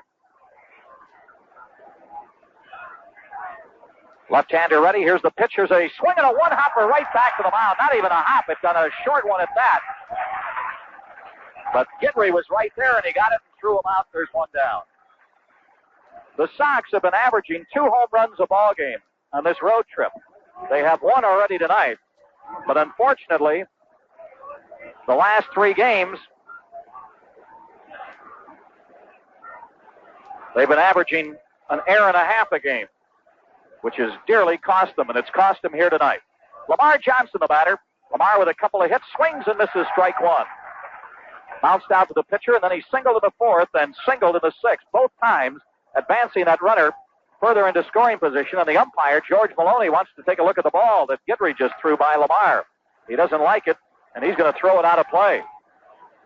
Is that an indication, Jimmy, that ball is doctored up or just something? No, it probably got scraped at home plate, the hitter before. 1 strike to pitch, and it's low a ball, 1-1. At 26 years old, I think all he's worried about is getting that fastball over because it's so good. Bill and Jim McGowan and their buddy Vince Cole are here on vacation in New York at the ball game rooting for the White Sox, brothers of John McGowan. There's a pitch low a ball, 3-1. Soderholm in the on-deck circle. There's a swing and a smash off the glove of the pitcher, but hit so hard, it goes right into center field. It broke Lamar's bat right at the bat handle. It's all the way down by third base. That's his 3rd hit of the night. Lamar, on this road trip now, has 8 hits in 14 times at bat. It's hard to keep his bat out of the lineup against right-handers or left-handers. He is just an awfully powerful young man. So the tying run is on with 1 out, and Eric Soderholm, the batter, he has hit 2 long fly balls again tonight like he did last night. One of the ones last night was a homer. Boy, if he could pull the ball, that left field seat's only 302 feet from home plate, but it goes out in a hurry to 387. Here's his pitch, a swing and a grounder over to Nettles for 1. The relay, double play. From Nettles to Stanley to first, a 5-4-3 double play, and the White Sox have but 1 more chance. No runs, 1 hit, nobody left on. We go to the bottom of the 8th. Yankees 5, White Sox 4. Lauren Brown back at Yankee Stadium as we go to the bottom of the 8th. The Yankees out in front, 5-4. And before Reggie Jackson leads it off, let's pause 10 seconds for station identification. This is WMAQ Chicago. WMAQ. Jackson 1 for 3 tonight, a single, and he scored in the 2nd.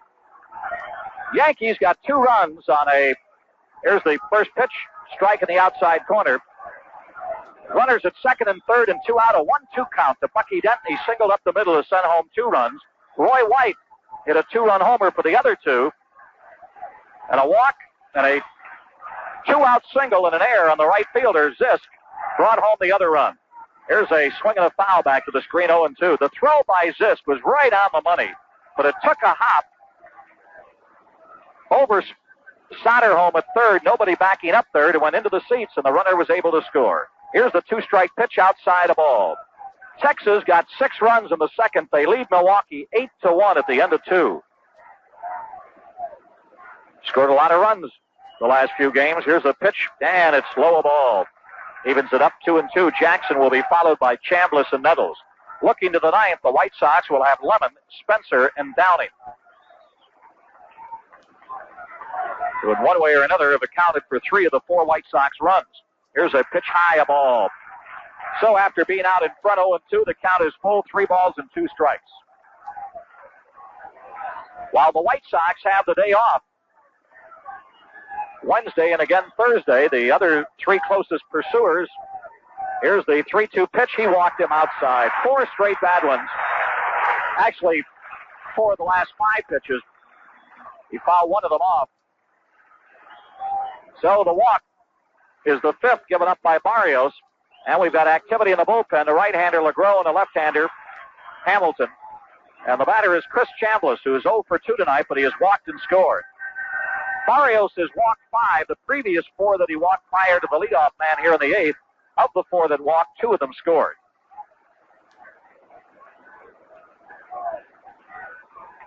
Right-hander ready. Here's the pitch. And it's a strike. Texas, while the White Sox are off 2 days, will be hosting Toronto twice. Minnesota will be hosting Seattle twice. And Kansas City will be at Cleveland for a pair. So none of the 3 are playing contenders. Here's a toss to first. They almost picked him off. He was leaning the other way. They just hadn't taken that extra step. So, Texas and Minnesota playing the expansion clubs, who ironically have given them problems. Seattle has given Minnesota fits. I don't think Toronto's been too tough on Texas. Seattle's been tough on both Minnesota and Texas. 1 strike on the batter. Right-hander delivers up high, ball 1. The hits are even up at 6 apiece. The White Sox have committed 2 errors to the Yankees, none, but in the important column, New York out in front 5-4.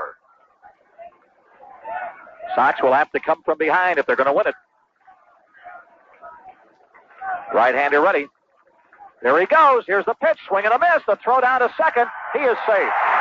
And Jackson may have hurt himself. He slid into the bag the wrong way. Uh-oh. He is hurt. He may have damaged his ankle. Bannister was in front of the bag. The ball was thrown low. And Reggie crashed into the bag, which Bannister wasn't near. And he is hurt. His body came up and then boom, right back down. He gets credit for a stolen base, but it may be a very, very costly stolen base.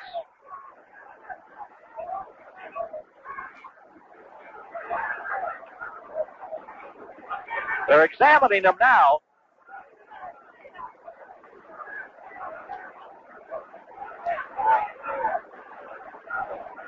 And even the replay, we understand you can't tell exactly what happened.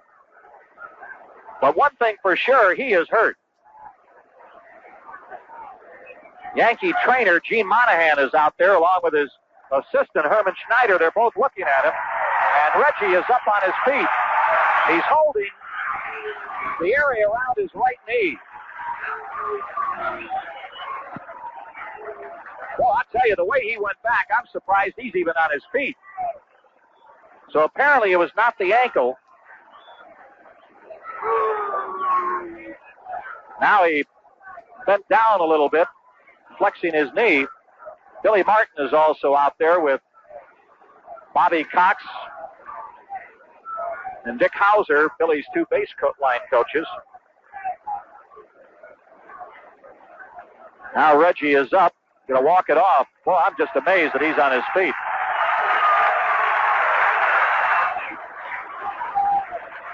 Because the way his body reacted after hitting the bag, he was halfway up, like coming up, and he just fell back. So I don't know, maybe his pain tolerance isn't too great. But just the way he acted, they're going to take him out of the ball game. Well, the way he acted, I'm just amazed he's on his feet. Like I say, it could be that just his tolerance level is not that great, or just the quick impact, the shock of the thing is what jolted him back, and that was probably what happened. So he gets a hand. Now that is a big break for the Yankees, but he is walking off the field. Fans chanting, Reggie, Reggie. So there's a runner at second with nobody out now on a 1-2 count. We're going to get a pinch runner, and it might be Paul Blair. Now Reggie walking down the stairs, just hopped down on the one good foot, and is going to the training room in the Yankee clubhouse. But apparently it was just that shock of that impact that threw him back. So Lou Piniella is going to come in and run for him. Fans all chanting, Lou, Lou.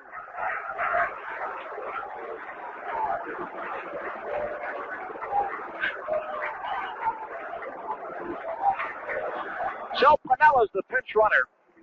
A ball and 2 strikes on Chambliss. He went after that last pitch.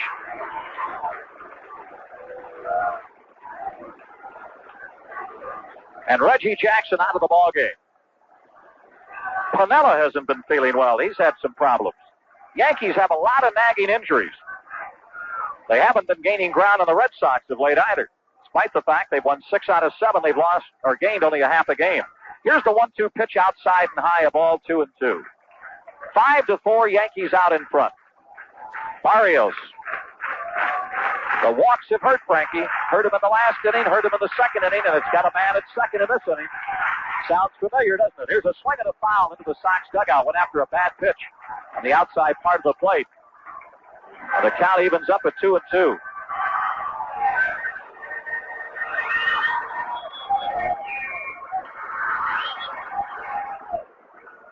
Sox have come from behind twice tonight to tie it. They've never had the lead in the ball game. New York leading here 5-4 in the bottom of the 8th. Here's the 2-2 pitch. Swinging a base hit to right field. The run will score. It's a 6-4 ball game. Chambliss trying for second. The throw coming in. He goes back.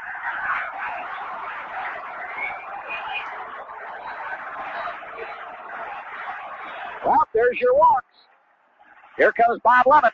That's going to be all for Barrios.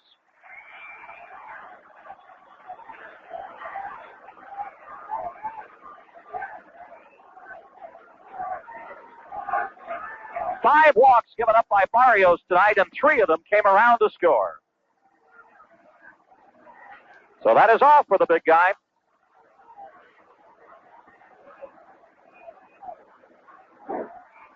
He pitched a total of 8 innings, or 7 innings, correction. He allowed 6 runs on 7 hits, 1 of them unearned.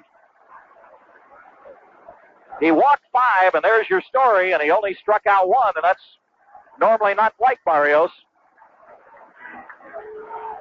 And the new pitcher will be Dave Hamilton, a left-hander, who will face Nettles. They've got Nettles and May due up next. So Barrios out of the ballgame, and Hamilton coming on in relief.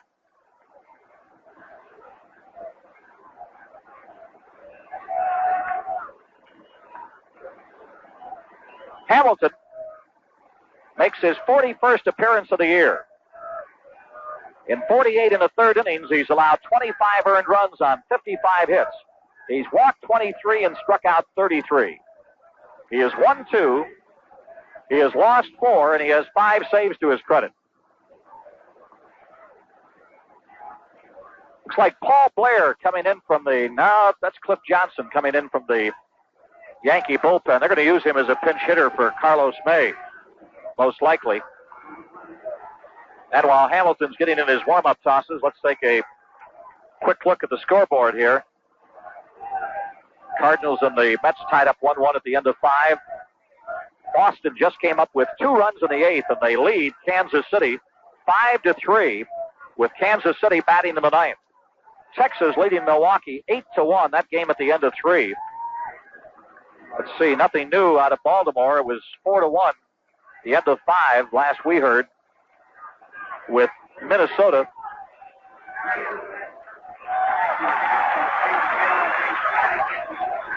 Oh, boy. They just gave a whale of a statistic. 9 of the last 13 times that Chambliss has been up with men on base, he's gotten a hit, driving in 11 runs. How's that for a base hit with runners in scoring position percentage. Here's the first pitch up high, a ball. I know some people don't like to hear the stats, but there's some that are very meaningful, and that's one of them. And you know, when we give a lot of stats on the White Sox, it's one indication that they're winning. Here's the pitch. Here's a swing and a base hit to right field. Here comes Chambliss going for third. Here's the throw, and it is cut off by Bannister.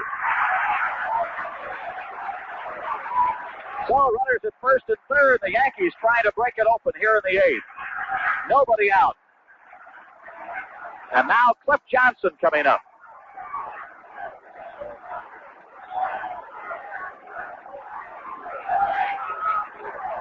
But yet, statistics will fool you a little bit. The White Sox have been waylaying the ball on this road trip, hitting over 300 as a club, but yet they've only won one game, and that was in a nail-biter. An indication they've been getting the hitting, but not the pitching, and that's going to be all for Dave Hamilton as Cliff Johnson's announced as the pinch hitter. Lemon most likely will bring in Laren Legault. So Hamilton faced one man, and he gave up a hit, and LeGros coming in from the bullpen. Kirkwood is up throwing now.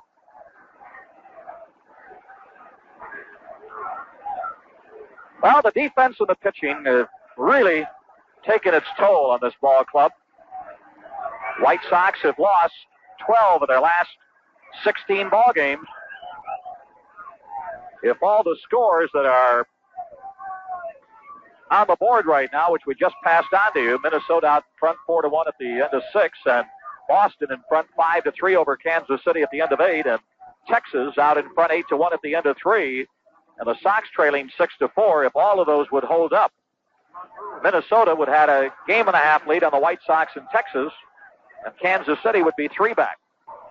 But the White Sox trying to hold them here and come back on their own in the 9th. But right now, the Yankees have added an insurance run and have runners at first and third with nobody out. So Cliff Johnson's the pinch hitter here in the 8th inning for Carlos May. He actually becomes the designated hitter. Carlos, while he was in there, was 0 for 3. The Yankees started the scoring in the 2nd with a single by Reggie Jackson and a walk to Chambliss. After 2 outs, the runners had moved to 2nd and 3rd with 2 on, 2 out, and a 1-2 count to Bucky Dent. Barrios hung one up high to Bucky, who smashed it into center for a base hit, bringing home 2 runs. White Sox came back in the 3rd with Downing scoring, and looking here, the White Sox, half of their runs have come home on men who have walked. Downing and Zisk. Sox got a run in the 3rd. Bannister driving it home, and Lemon brought home a run in the 4th to make it 2-2. Then the Yankees got a 2-run homer by White, making it 4-2. Here's the pitch. There's a swing and a fly ball to left field. Garr coming in. Chambliss going down the line. It's up for a hit. And Chambliss scores. It's a 7-4 ball game now. That ball looked like it was catchable. We're waiting for Chambliss to go back to 3rd to tag up. And it looked, and the ball dropped in front of Garr. 3 hits in a row here. That run charged to Barrios.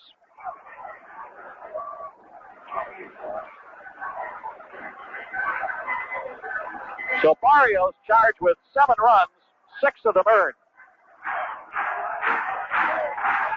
Still nobody out, and Bucky Dent the batter, as Nettles held at 2nd. So there are runners at 1st and 2nd. Infield at double play depth.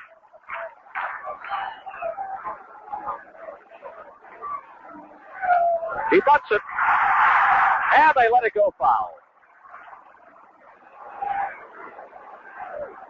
Bunted it down the third base side, and Soderholm and Downing went after it and let it roll foul. There's 1 strike in the batter. The White Sox, trailing 4-2 after White's home run in the 5th, got a run in the 6th on a double by Zisk, a single by Johnson, and a sacrifice fly by Soderholm. A bruised right knee is the report on Reggie Jackson, with no serious complications. Billy Martin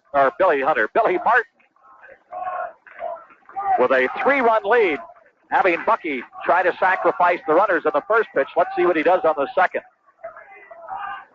Here it is. He's going to swing away. He misses a throw down to third. He is out. The runners were off on the hit and run.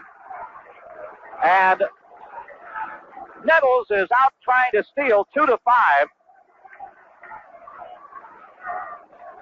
And Johnson goes to second.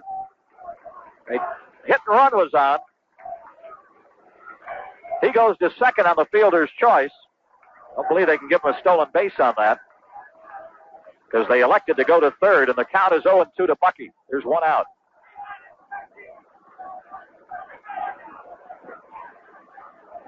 Right-hander ready. Now Bucky calls time.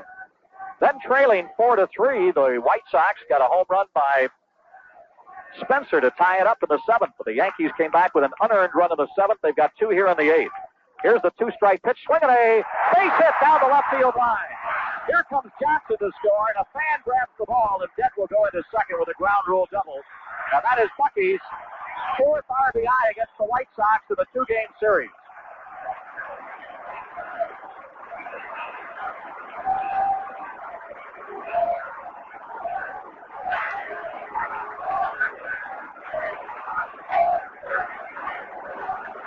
That run is charged to LeGros.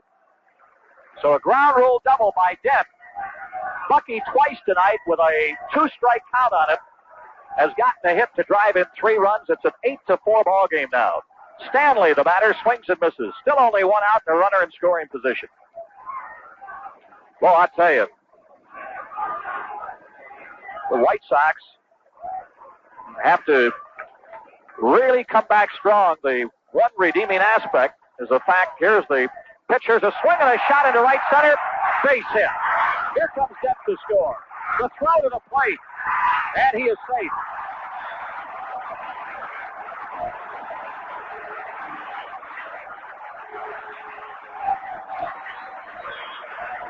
So Stanley, who has driven in only 5 runs all year, singles. And LeGros has given up 3 straight hits. And here comes Bob Lemon. That's all for Laren.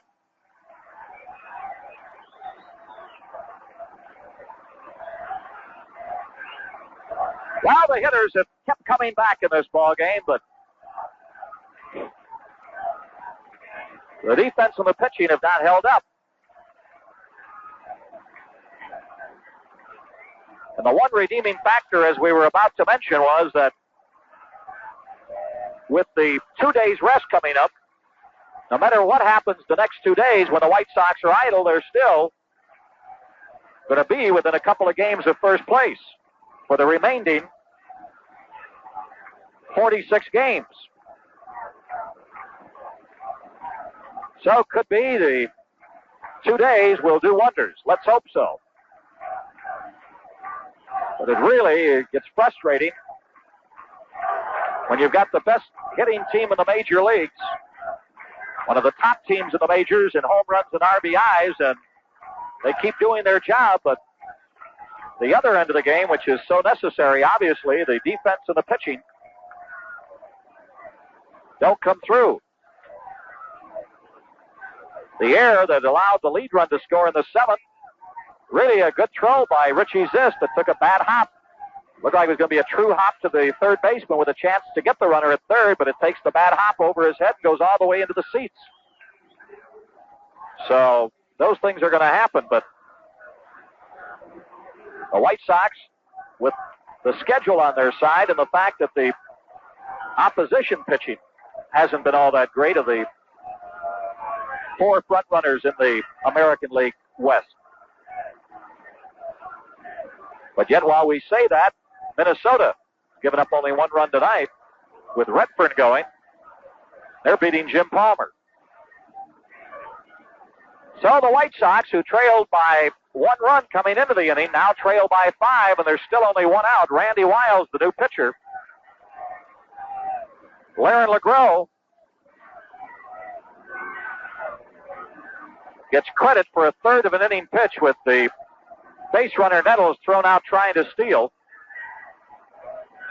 He allowed 2 runs on 3 hits, and the runner at third is his responsibility.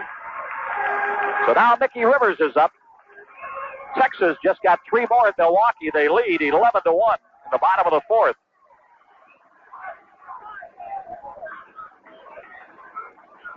Boston beat Kansas City again, 5-3. Campbell over Bird. Here's a swing and a fly ball to left field. Garr going back.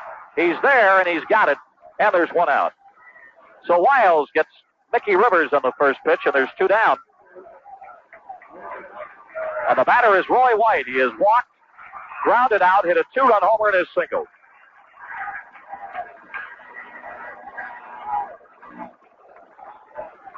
They're at the end of 6, Minnesota against Baltimore, 4-0, 4-1 Minnesota. Redfern has gone all the way, and Palmer has gone all the way, and the first pitch is a ball. And they report to us on Western Union that the score is delayed because of technical difficulties. Left-hander ready. Here's the pitch, and it's a fastball inside. So that was a long time ago that we had that information from Baltimore, but they just updated it by saying they could not update it. That makes sense. Here's a swing and a grounder to second. Orta's got it. Throws over to first, and Randy Wiles, the only buddy that can get a batter out in this inning. So the Yankees come up with 4 runs on 5 hits. No errors, 1 man left. We go to the 9th. It'll need a big one. It's New York 9, the White Sox 4. Lord Brown back at Yankee Stadium. Ron Guidry finds himself with a 5-run lead here. Francisco Barrios and the White Sox beat Guidry earlier this year here, 9-4, and now he's out in front of Barrios, 9-4.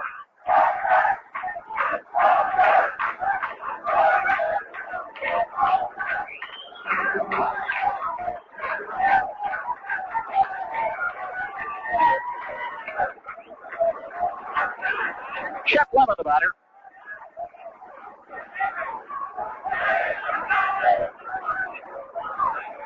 Lemon tonight, gotten credit for an RBI with an infield out, takes a strike. Officially, he's 0 for 3.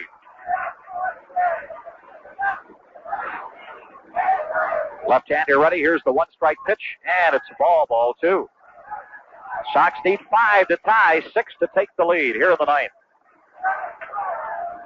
Guidry into the windup and delivers. Here's a swing and a base hit up the middle. A right-hander is up in the Yankee bullpen. So Lemon gets his first hit of the night. The Sox get something started here.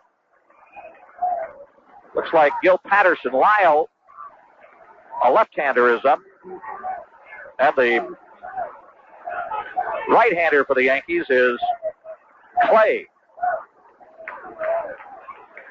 So Jim Spencer, the batter, hit a solo home run his last time up, which tied the ball game in the 7th. And you really had the feeling the White Sox could do it. But an unearned run in the 7th and 4 of the 8th have put them behind by 5.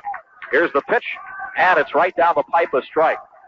Baltimore just came up with 4 runs in the 7th after Minnesota had gotten a run in the 7th, and they are tied up 5-5. Here's the pitch. Here's a swing and a roll drive. Way back. Home run, Spencer. Jim Spencer's just hit a 2-run homer. It's a 9-6 ball game now. Oh, boy, for that 8th inning. The Sox keep coming back, but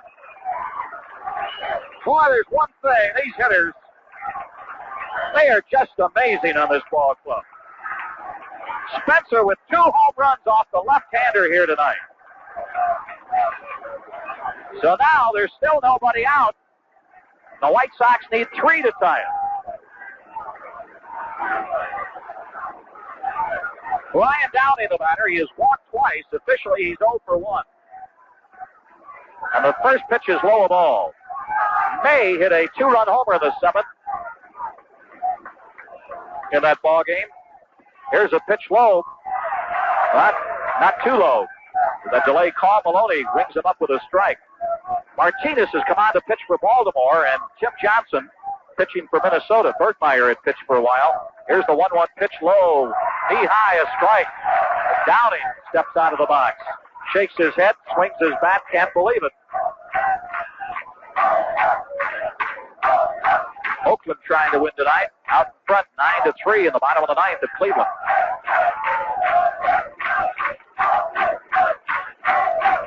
Left-hander ready. Here's the 1-2 pitch. There's a swing and a base hit to left field. So the White Sox with 3 straight hits here, and here comes Billy Martin. He may have seen it up. But the White Sox hanging in there. Gar is due up. He wants Sparky Lyle, the left-hander who got beat out here the other day. So Guidry is through. He's allowed 6 runs on 9 hits. The runner at first is his responsibility in 8 innings. So the ace of the Yankee bullpen staff, Sparky Lyle, comes out.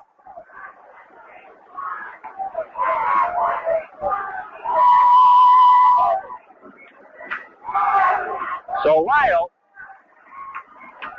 comes out of the bullpen, and I'll tell you, he's been tough on us again this year. He was unreal a year ago. For the White Sox, to get another man on, they'll have the tying run-up. Lyle makes his 49th appearance of the year. He has won 8, he has lost 4, and he has saved 16 ball games with an earned run average of 1.70. So you add his wins and his saves and deduct his losses, and he has had a part of 20 of the Yankees' 66 victories this year. So Sparky Lyle comes in. Lyle has pitched 95 in the 3rd innings, allowing 18 earned runs on 84 hits, 7 of them homers. He's walked 19 and struck out 50.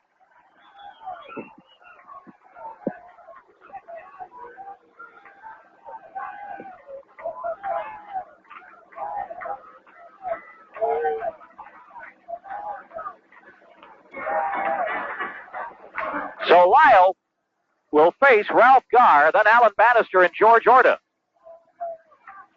Boy, if we can get by Garr, Bannister, and Orta and have this inning still going, he's got some tough right-handers to face in Zisk, Johnson, and Soderholm. So it's left-hander against left-hander here, though Jim Spencer, a left-hander, got 2 home runs tonight, his 16th and 17th. He's only 1 away from equaling his career high, and only a few RBIs away from bettering his top RBI production. So the White Sox have come back with a fury here in the 9th. A leadoff single by Lemon, a 2-run homer by Spencer, and a single by Downing. That was when Bryan was in the hole 0-2. 3 of the runs driven in by the Yankees tonight off the bat of former White Sox shortstop Bucky Dent. Another coming home on an error. White Sox have been out hit 11-9, but they're 3 down. So Ralph Garr, the batter, he's looking for his first hit of the night.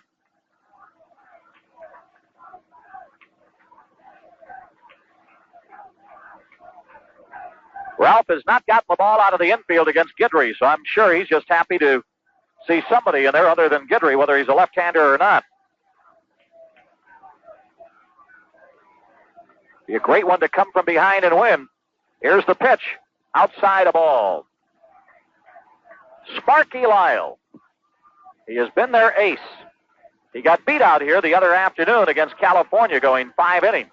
Here's the pitch, and it's a strike. Evens the count 1-1. In that ball game, he went 5 2/3 innings, allowed only 1 run on 5 hits, walked 3, and struck out 3. Here's the 1-1 pitch. Low a ball, 2-1. Lyle doesn't like the call. Number 28 on the back of his white pinstripe Yankee uniform.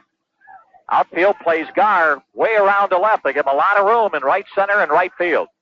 He hits one in right center. He'll have an extra base hit, scoring a run. Here's the pitch, high, ball 3. A bad one would bring the tying run up. And that's what the White Sox need. At minimum. Maximum, get that lead run on. Left-hander ready, the 3-1 pitch. That's a strike, 3-2. Garr taking all the way, a curveball right down the heart of the plate. Seattle beat the Tigers tonight, 3-2 to snap a 9-game losing streak.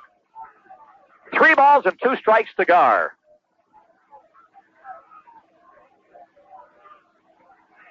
Oakland knocked off Cleveland 7-3. Blue over Eckersley.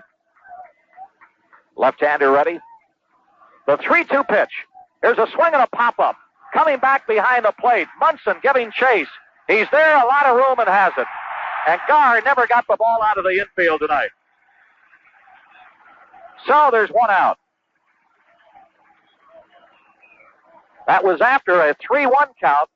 Then the count went full. And then on the 3-2 count, he fouled out. So Alan Bannister steps in. Allen is singled tonight. He has walked, he has struck out, and he has lined out. So officially 1 for 3. And he has driven in a run.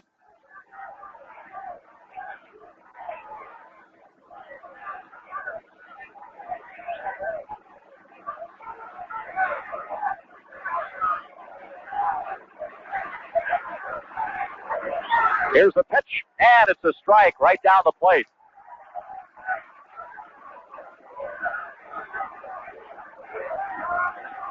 Nine to 6. Yankees out in front. Here's the pitch. There's a swing and a smash fair ball down the left field line. Here comes Downing around. The ball gets away. Here comes Downing going to third. They're going to hold him up. And on with a double is Bannister. A double down the left field line that ricocheted off the wall. And Downing is on with a double. So now the tying run comes up in the form of George Orta. I should say a double by Bannister as Downing goes all the way to third. And the White Sox are threatening here. They've already scored 2 runs, have 2 men in scoring position.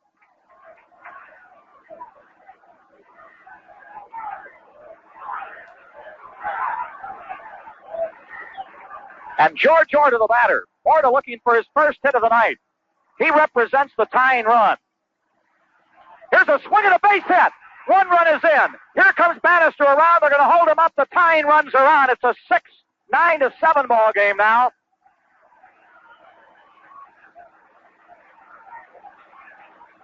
And Richie Zisk is up. He represents the lead run.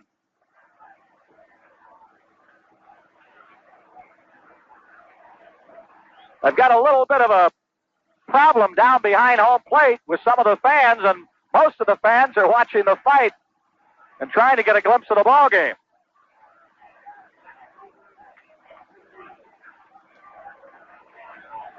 So Richie Zisk, the batter. Bannister's at third. Orta's at first. Downing came home. That's Orta's 69th RBI of the year. So 3 runs are in. The tying runs are on. The hits are even up at 11. Oh, for the long one. Still only 1 out. Johnson in the on-deck circle. They had a right-hander, Clay, in the bullpen. They're staying with Lyle. Here's the pitch. Outside a ball. Zisk. 1 for 3 tonight, a double. He's been on twice with a double and a walk, and he has scored 2 of the Sox runs. Here's the pitch. Inside and low, ball 2. 2 balls and no strikes. Well, I tell you, when you go on the road, you really can admire the security at Comiskey Park opposed to these other places. Here's the pitch, a swing and a foul. He went after a breaking ball. Fouls it into the triple deck, and it bounces down into the box seats. 2 balls and a strike to Richie Zisk.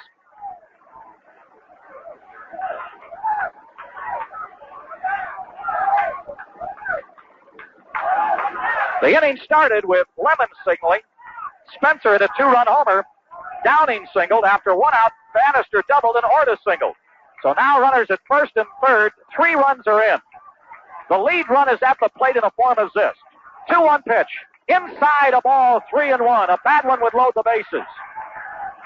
The only man they've gotten out of the inning was Ralph Garr in a 3-2 pitch. He fouled out to the catcher.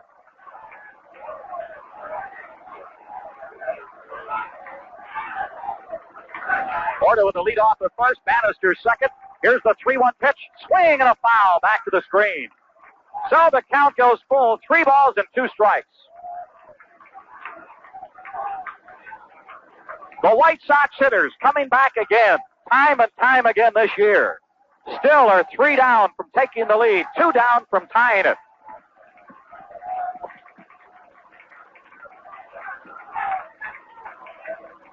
Lyle taking a lot of time. Now he's ready. Let's see if Orta will be off here. Here's the pitch. There's a swing and a fly ball down the right side. Curving. It is a foul ball into the seats. Stanley and Chambliss going after it. So we'll do it again. Orta, very cautious off of first, was not off with the pitch.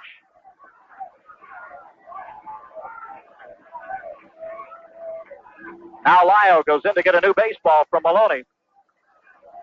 Sox were trailing 2-0, came back to tie it. Trailing 4-2, came back to tie it, only to see the Yankees get an unearned run in the 7th and 4 in the 8th, and lead 9-4 going into the 9th. And now the Sox have come up with 3 and still batting. The tying run at first, Bannister's over at third, and Richie Zisk the lead run at the plate. 3-2 to count. Here's the pitch. Swinging another foul, coming back to the triple deck. Bounces out, down on the screen.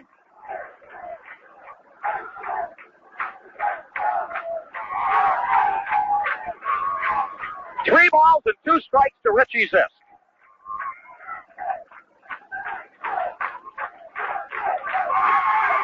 A single, a 2-run homer, a single, a double, and another single have added another run. Outfield playing him deep and straight away. The 3-2 pitch on the way. Swinging a long drive, way back. If it stays fair, it's a foul ball down the right field line. Oh boy, going the opposite way. Richie Zisk just came within a foot of hitting a 3-run homer the opposite way.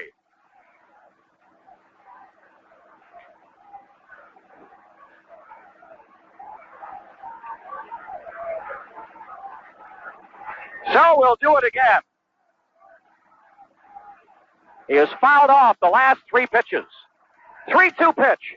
Here's a swing and a long drive to right field. Way back.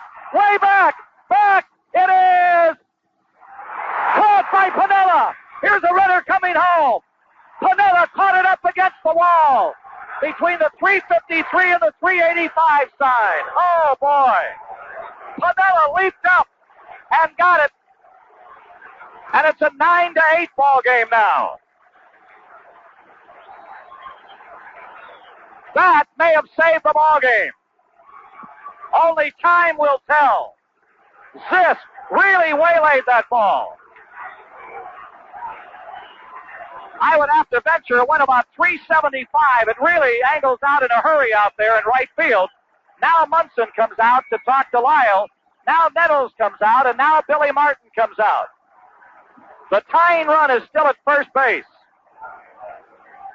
Richie Zisk within an eyelash of hitting a home run in 2 swings. First, down the right field line, which is only 310, and it just curved foul. And that time, towards right center. And Piniella caught it. Well, Reggie Jackson was hurt earlier. I just can't believe Reggie would have gotten that ball. Piniella did. And if you say, are you saying Pinella's a better defensive outfielder than Reggie? I say yes. In late innings, they have put Piniella in for Jackson in the past, as well as Paul Blair, who has had a slight injury. Now Lamar Johnson, the batter. Lamar is 3 for 4 tonight. He represents the lead run. 9-8 ball game. More of those 4 runs by the Yankees in the 8th, that leadoff walk. That's why, you could be down a run or 2. You still got to continue to bear down, especially with this ball club, the way these White Sox can hit. So now it's up to Lamar Johnson. Lou Piniella with an outstanding catch.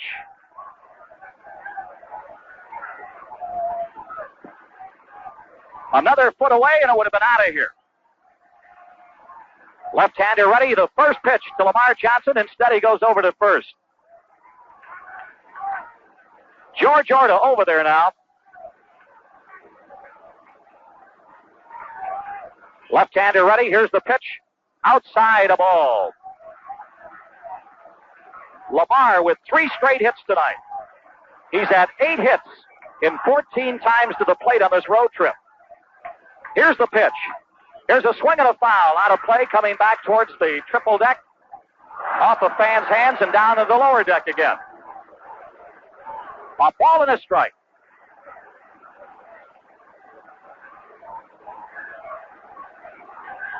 Here's the 1-1 pitch. Swinging a base hit, left field. And Eric Soderholm's the batter. The tying runs at second base. Mr. Lyle has not been effective at all. He's gotten 2 men out, one on a foul ball and the other on the long blow by Zisk. And now it's up to Soderholm looking for his first hit of the night. Eric with an RBI and a sacrifice fly tonight officially is 0 for 3.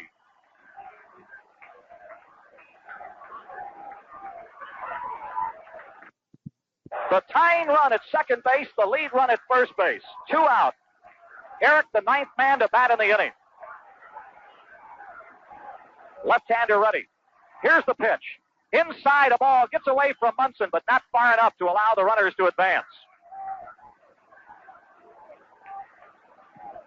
The White Sox down 9-4, have come back 9-8, and here comes Billy Martin. That's going to be all for Lyle. They're going to bring in Clay.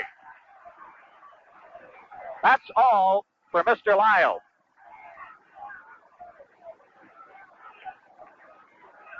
It's the second time out in the inning. So Lyle is out of the ball game. He pitched 2/3 of an inning.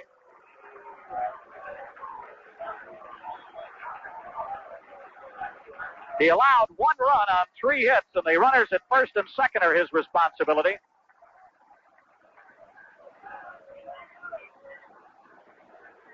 Plus, one of the runs that was the responsibility of Guidry came in, and Clay had been warming up. So he'll come in here with the right-handed hitter. Well, Billy Martin left him in there against Bannister. You would figure that with the left-hander Orta coming up. Bannister doubled and then Orta singled. They stayed in there against Zisk and Lamar Johnson, and Zisk drove in a run with a sacrifice fly that came within an eyelash of a home run, and we just saw it on the replay, and he went over the top. That ball was actually headed out of here. Piniella went over the top of the railing and caught it to save the home run. Because that ball, had he not leaped up, was out of here. So the new pitcher, the 3rd employed in the inning, Clay, comes in.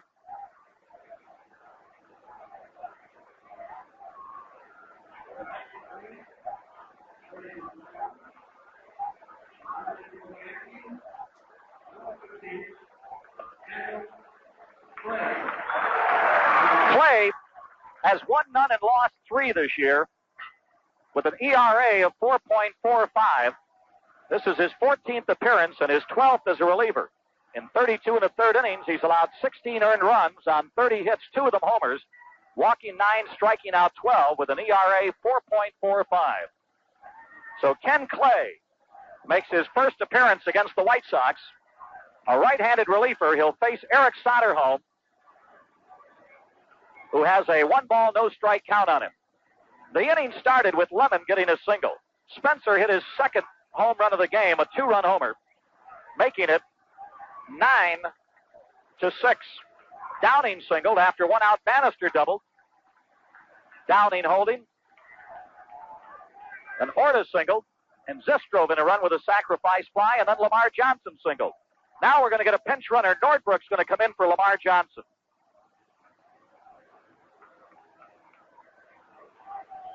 Tim Nordbrook, the pinch runner for Lamar Johnson.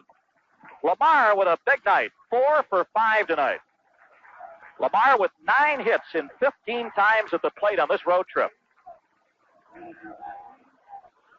So Nordbrook holds the lead run in his back pocket.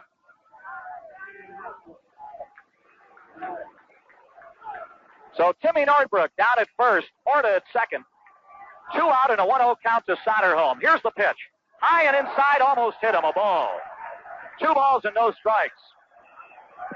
Chet Lemon, who started the inning with the singles in the on-deck circle. 9-8. Sox need a run here to tie it up.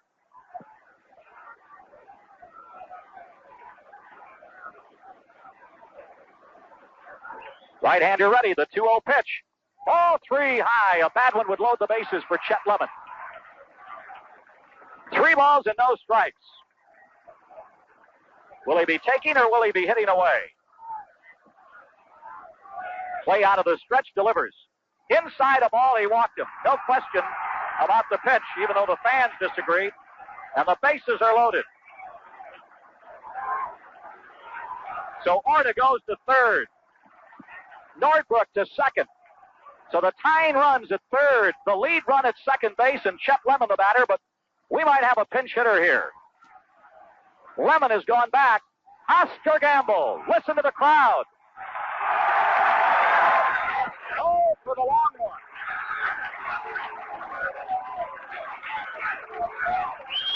Gamble going to pinch hit.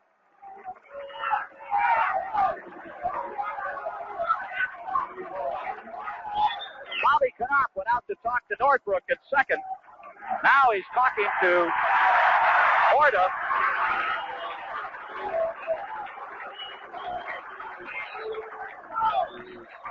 And now Art Fowler, the pitching coach of the Yankees, going out to the mound to talk to Clay. The bases are loaded, 2 outs. The White Sox have scored 4 runs to come back within 1. They need a base hit. All tied up, 4-4 going into the bottom of the 7th when the Yankees got an unearned run. And then they get a big cushion by getting 4 in the 8th. But the White Sox have come back here with 4 in the 9th. Oh, for the long one. Well, we'll just take a base hit. That's the main thing right now. Oscar Gamble last night was 2 for 4 with a home run. So Oscar steps in. Well, it'd be fitting for Oscar to drive in the winning runs.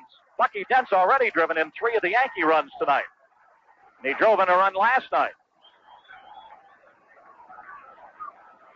Right-hander ready. Now time is called as Gamble steps out. The pitch was high by Clay.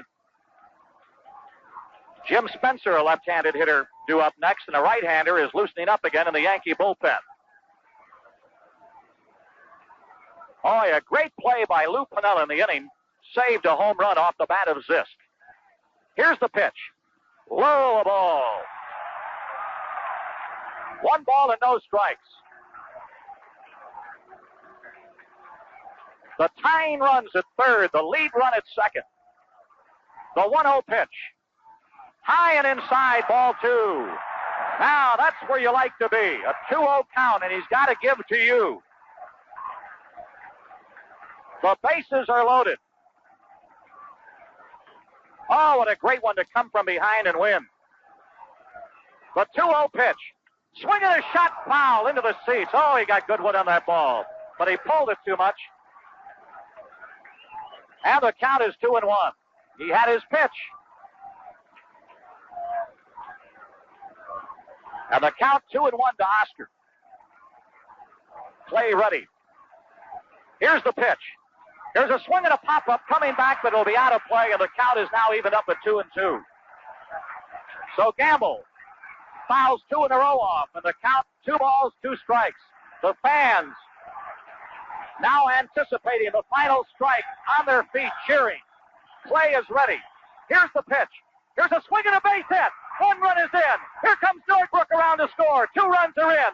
Here's a runner going to third. He is safe, and it gets away, but Nettles gets a break as it goes off the screen and comes back, and the White Sox are out in front 10-9.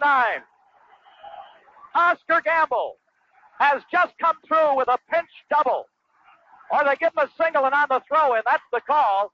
The ball was overthrown by Nettles. That happened earlier with the White Sox, but instead of bouncing into the seats, it hit the railing and came back and saved a run. So Gamble has come through, and the White Sox lead for the first time tonight, 10-9.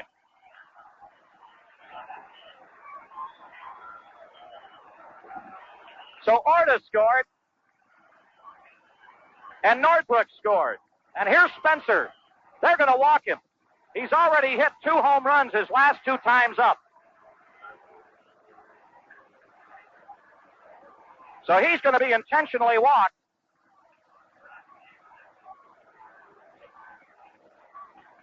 So the White Sox have already had 11 men up. This is the 11th.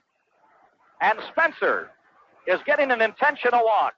Here's ball 4 outside. The bases are loaded again for Brian Downing, who got a base hit his last time up. The White Sox have come back with 6 runs here in the 9th inning. Boy, and when Piniella got that ball, when he leaped up and took that, what looked like was going to be a home run ball by Richie Zisk, really took the heart out of you. But yet, Lamar Johnson came back with a single.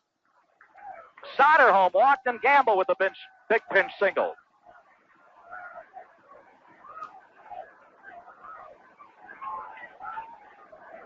Brian Downing, the batter, the bases loaded. Here's the pitch. High a ball. A right-hander is in the bullpen trying to make out his number.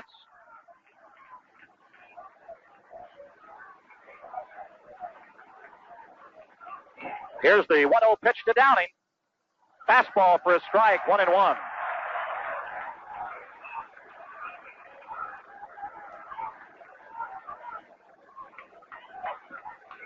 One ball, 1 strike. Here's the pitch. High, ball 2. A base hit here would look good. Looking ahead to the bottom of the 9th, it'll be White, Munson, and Piniella. Randy Wiles is in the ballgame now. Here's the 2-1 pitch. Here's a swing and a long drive, way back, but it's into deep center field, and Mickey Rivers is there to get it. Oh, that was a well-hit ball by Downing, but right to the deepest part of the ballpark, and that retires the side as the White Sox come up with 6 runs. 7 hits, no errors, and 3 men left on. Well, these hitters deserve a medal. They have brought this club back time and time again.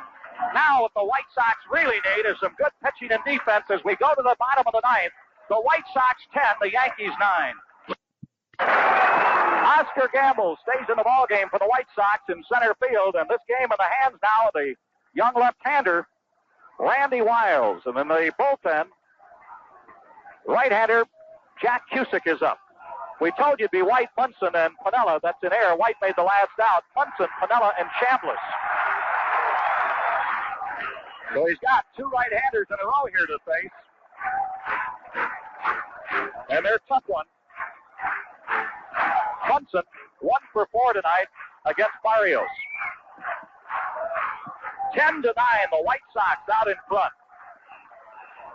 Boston has already beaten Kansas City.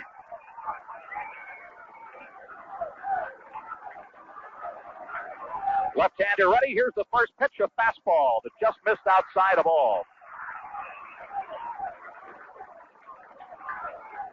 Now they want to take a look at the baseball. Maloney examines it, says it's all right.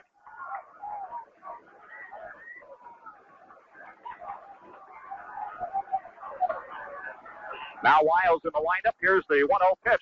There's a swing and a long drive down the right side, but curving foul out of play. 1 ball, 1 strike. Well, it's only 3-10 down that line.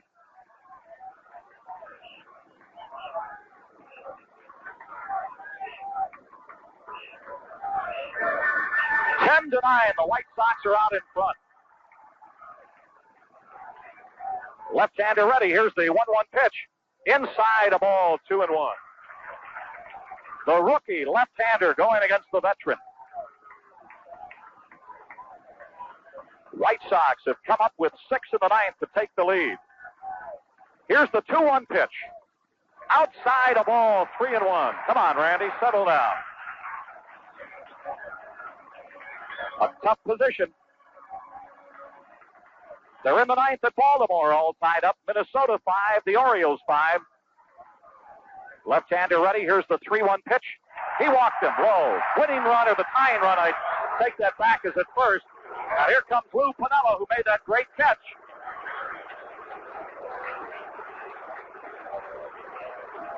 Bob Lemon going to stay with the left-hander here with the right-hander up.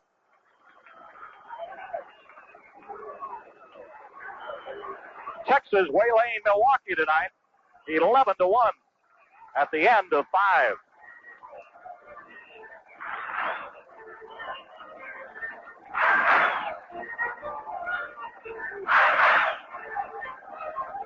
So Lou Piniella batting for the first time tonight. Dick Hauser at third talked to him. Boy, he saved a 3-run homer by Zisk with a great leaping catch. Here's the pitch. Wants to bunt. It's low, a ball. Randy Wiles, the left-hander, has faced two dangerous right-handed hitters. Thurman Munson and now Lou Piniella. Now they want to talk to Piniella. Pinella's only hitting .325 with 5 homers and 24 RBIs. So Hauser, the third base coach, ends the conversation. And Piniella goes back to the batter's box. And while that was going on, Downing was out to the mound to talk to Wiles. He has only served 1 strike here in the inning, and that was on the foul ball lined down the right side by Munson. Here's the pitch. A bunt out in front of the plate. Downing's only throw is to first. He got him. Sacrifice is successful.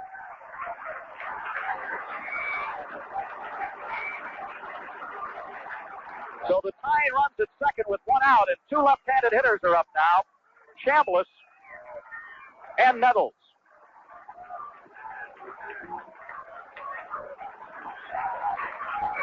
Chambliss 1 for 3 tonight, an RBI single. The White Sox out in front for the first time in the ball game.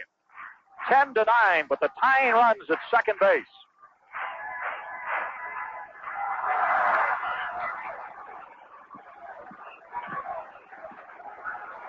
Wiles ready. Out of the stretch. Here's the pitch. Swing and a miss. I just got a piece of it at the feet of the catcher. Strike 1. First man that he's been in front of tonight in this 9th inning. Randy came on after Hamilton and LeGros gave up 4 consecutive hits in the 8th inning after Barrios had walked a man and given up a hit and got the side out. Now he has a runner at second with 1 out in the 9th. Left-hander ready. The 1-strike pitch. Here's a swing and a long drive. Way back. Way back. Richie Zisk at the wall. The ball game's over. Home run.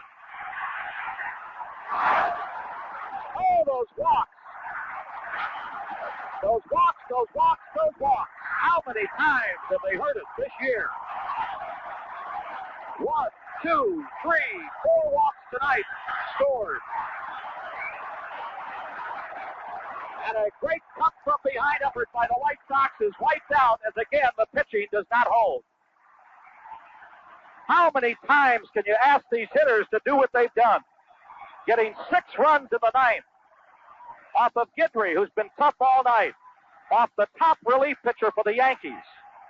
And then turn right around and give them the ball game in the 9th with a walk and a home run. The Yankees win it 11-10. The White Sox lose both games here. They get 2 days off, winning 1 and losing 4 on this road trip with 4 more to go in Milwaukee before coming home next Monday night.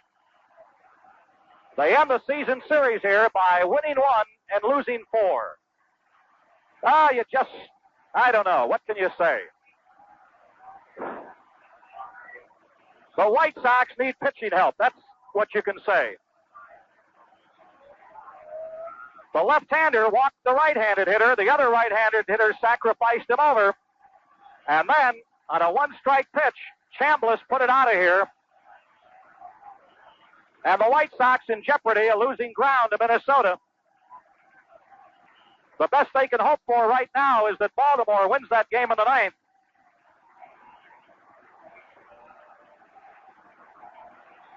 Taking a look at the scoreboard, they're still in the 9th. So that's it. A dramatic come from behind effort by the hitters has failed again on this road trip.